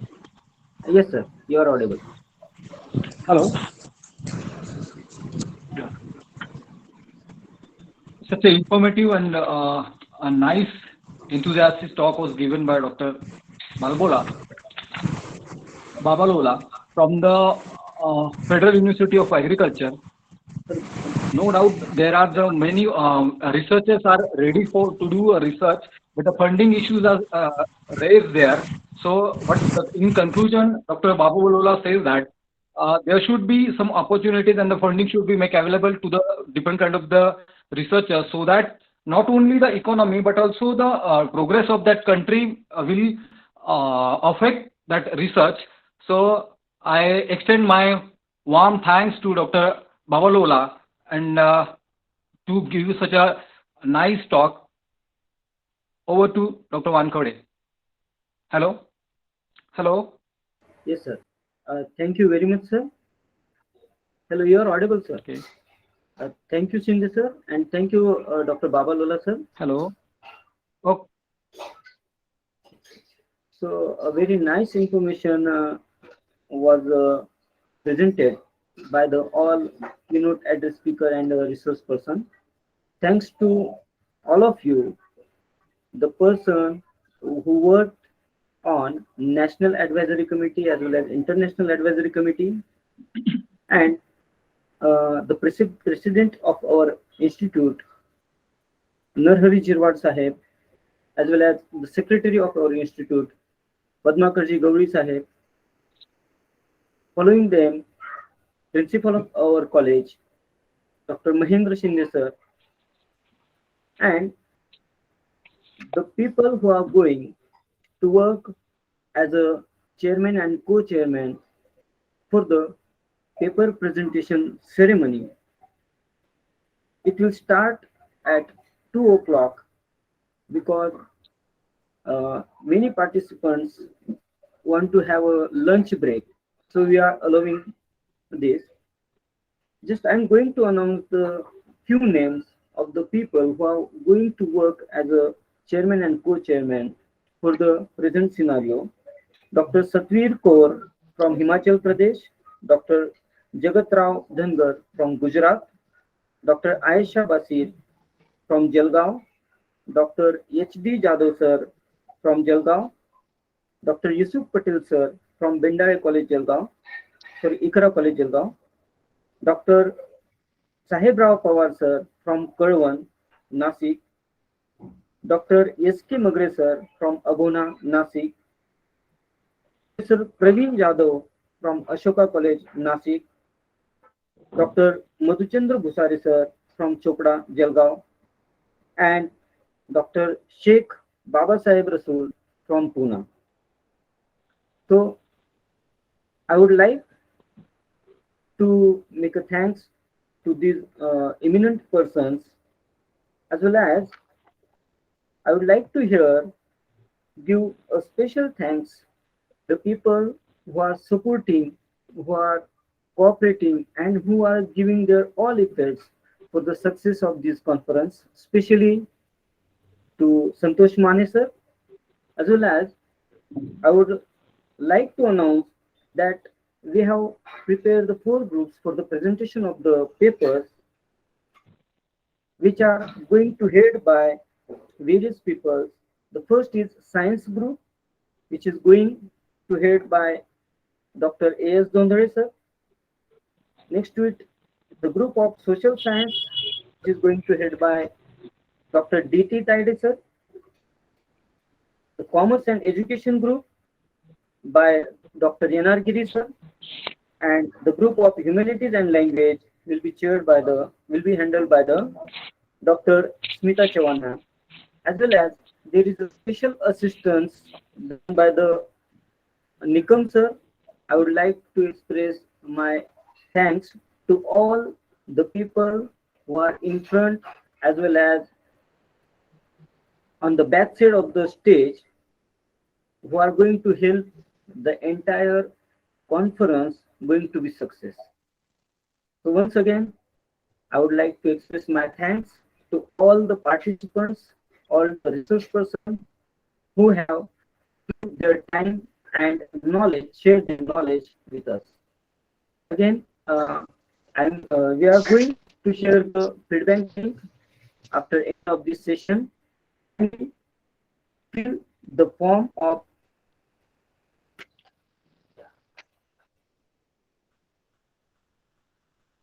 direct laptop बनवून Doctor, Wankhede sir hello Wankhede sir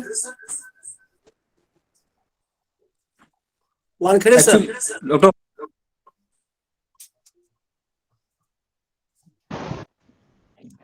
actually, he getting log out from the session. Hello, Dr. Ankhetkar sir. Hello, sir. Yes. Hello, am I audible? Yeah, you are. Okay. Now we are going to share the feedback link. Kindly kindly fill the feedback link and give your feedback and as well as suggestions for the upcoming conferences. So thank you all the participants and all the dignitaries for avail at the conference. Thank you very much. Dr. Ankhetkar, Sir, a single request is there. hello sir Yeah. technical issue after technical session presentation session we share feedback link then you all participate fill this feedback form after technical session okay Okay, sir. Okay, sir. Okay. If possible, please provide the link of chat rooms. Yeah, it will be shared on the group, sir, where the Google Group, Meet link is it is. available. No doubt, it is already shared. But if Yeah. possible, you can, if it is possible, you can, if you share the links over here, then those participants, those who are now connected to that group, it will be easy access for them. Okay, sir. We will do hello it. sir feedback link is available in our scheduled but this feedback link button is now closed after technical session this feedback link will open okay sir Okay, sir. No problem.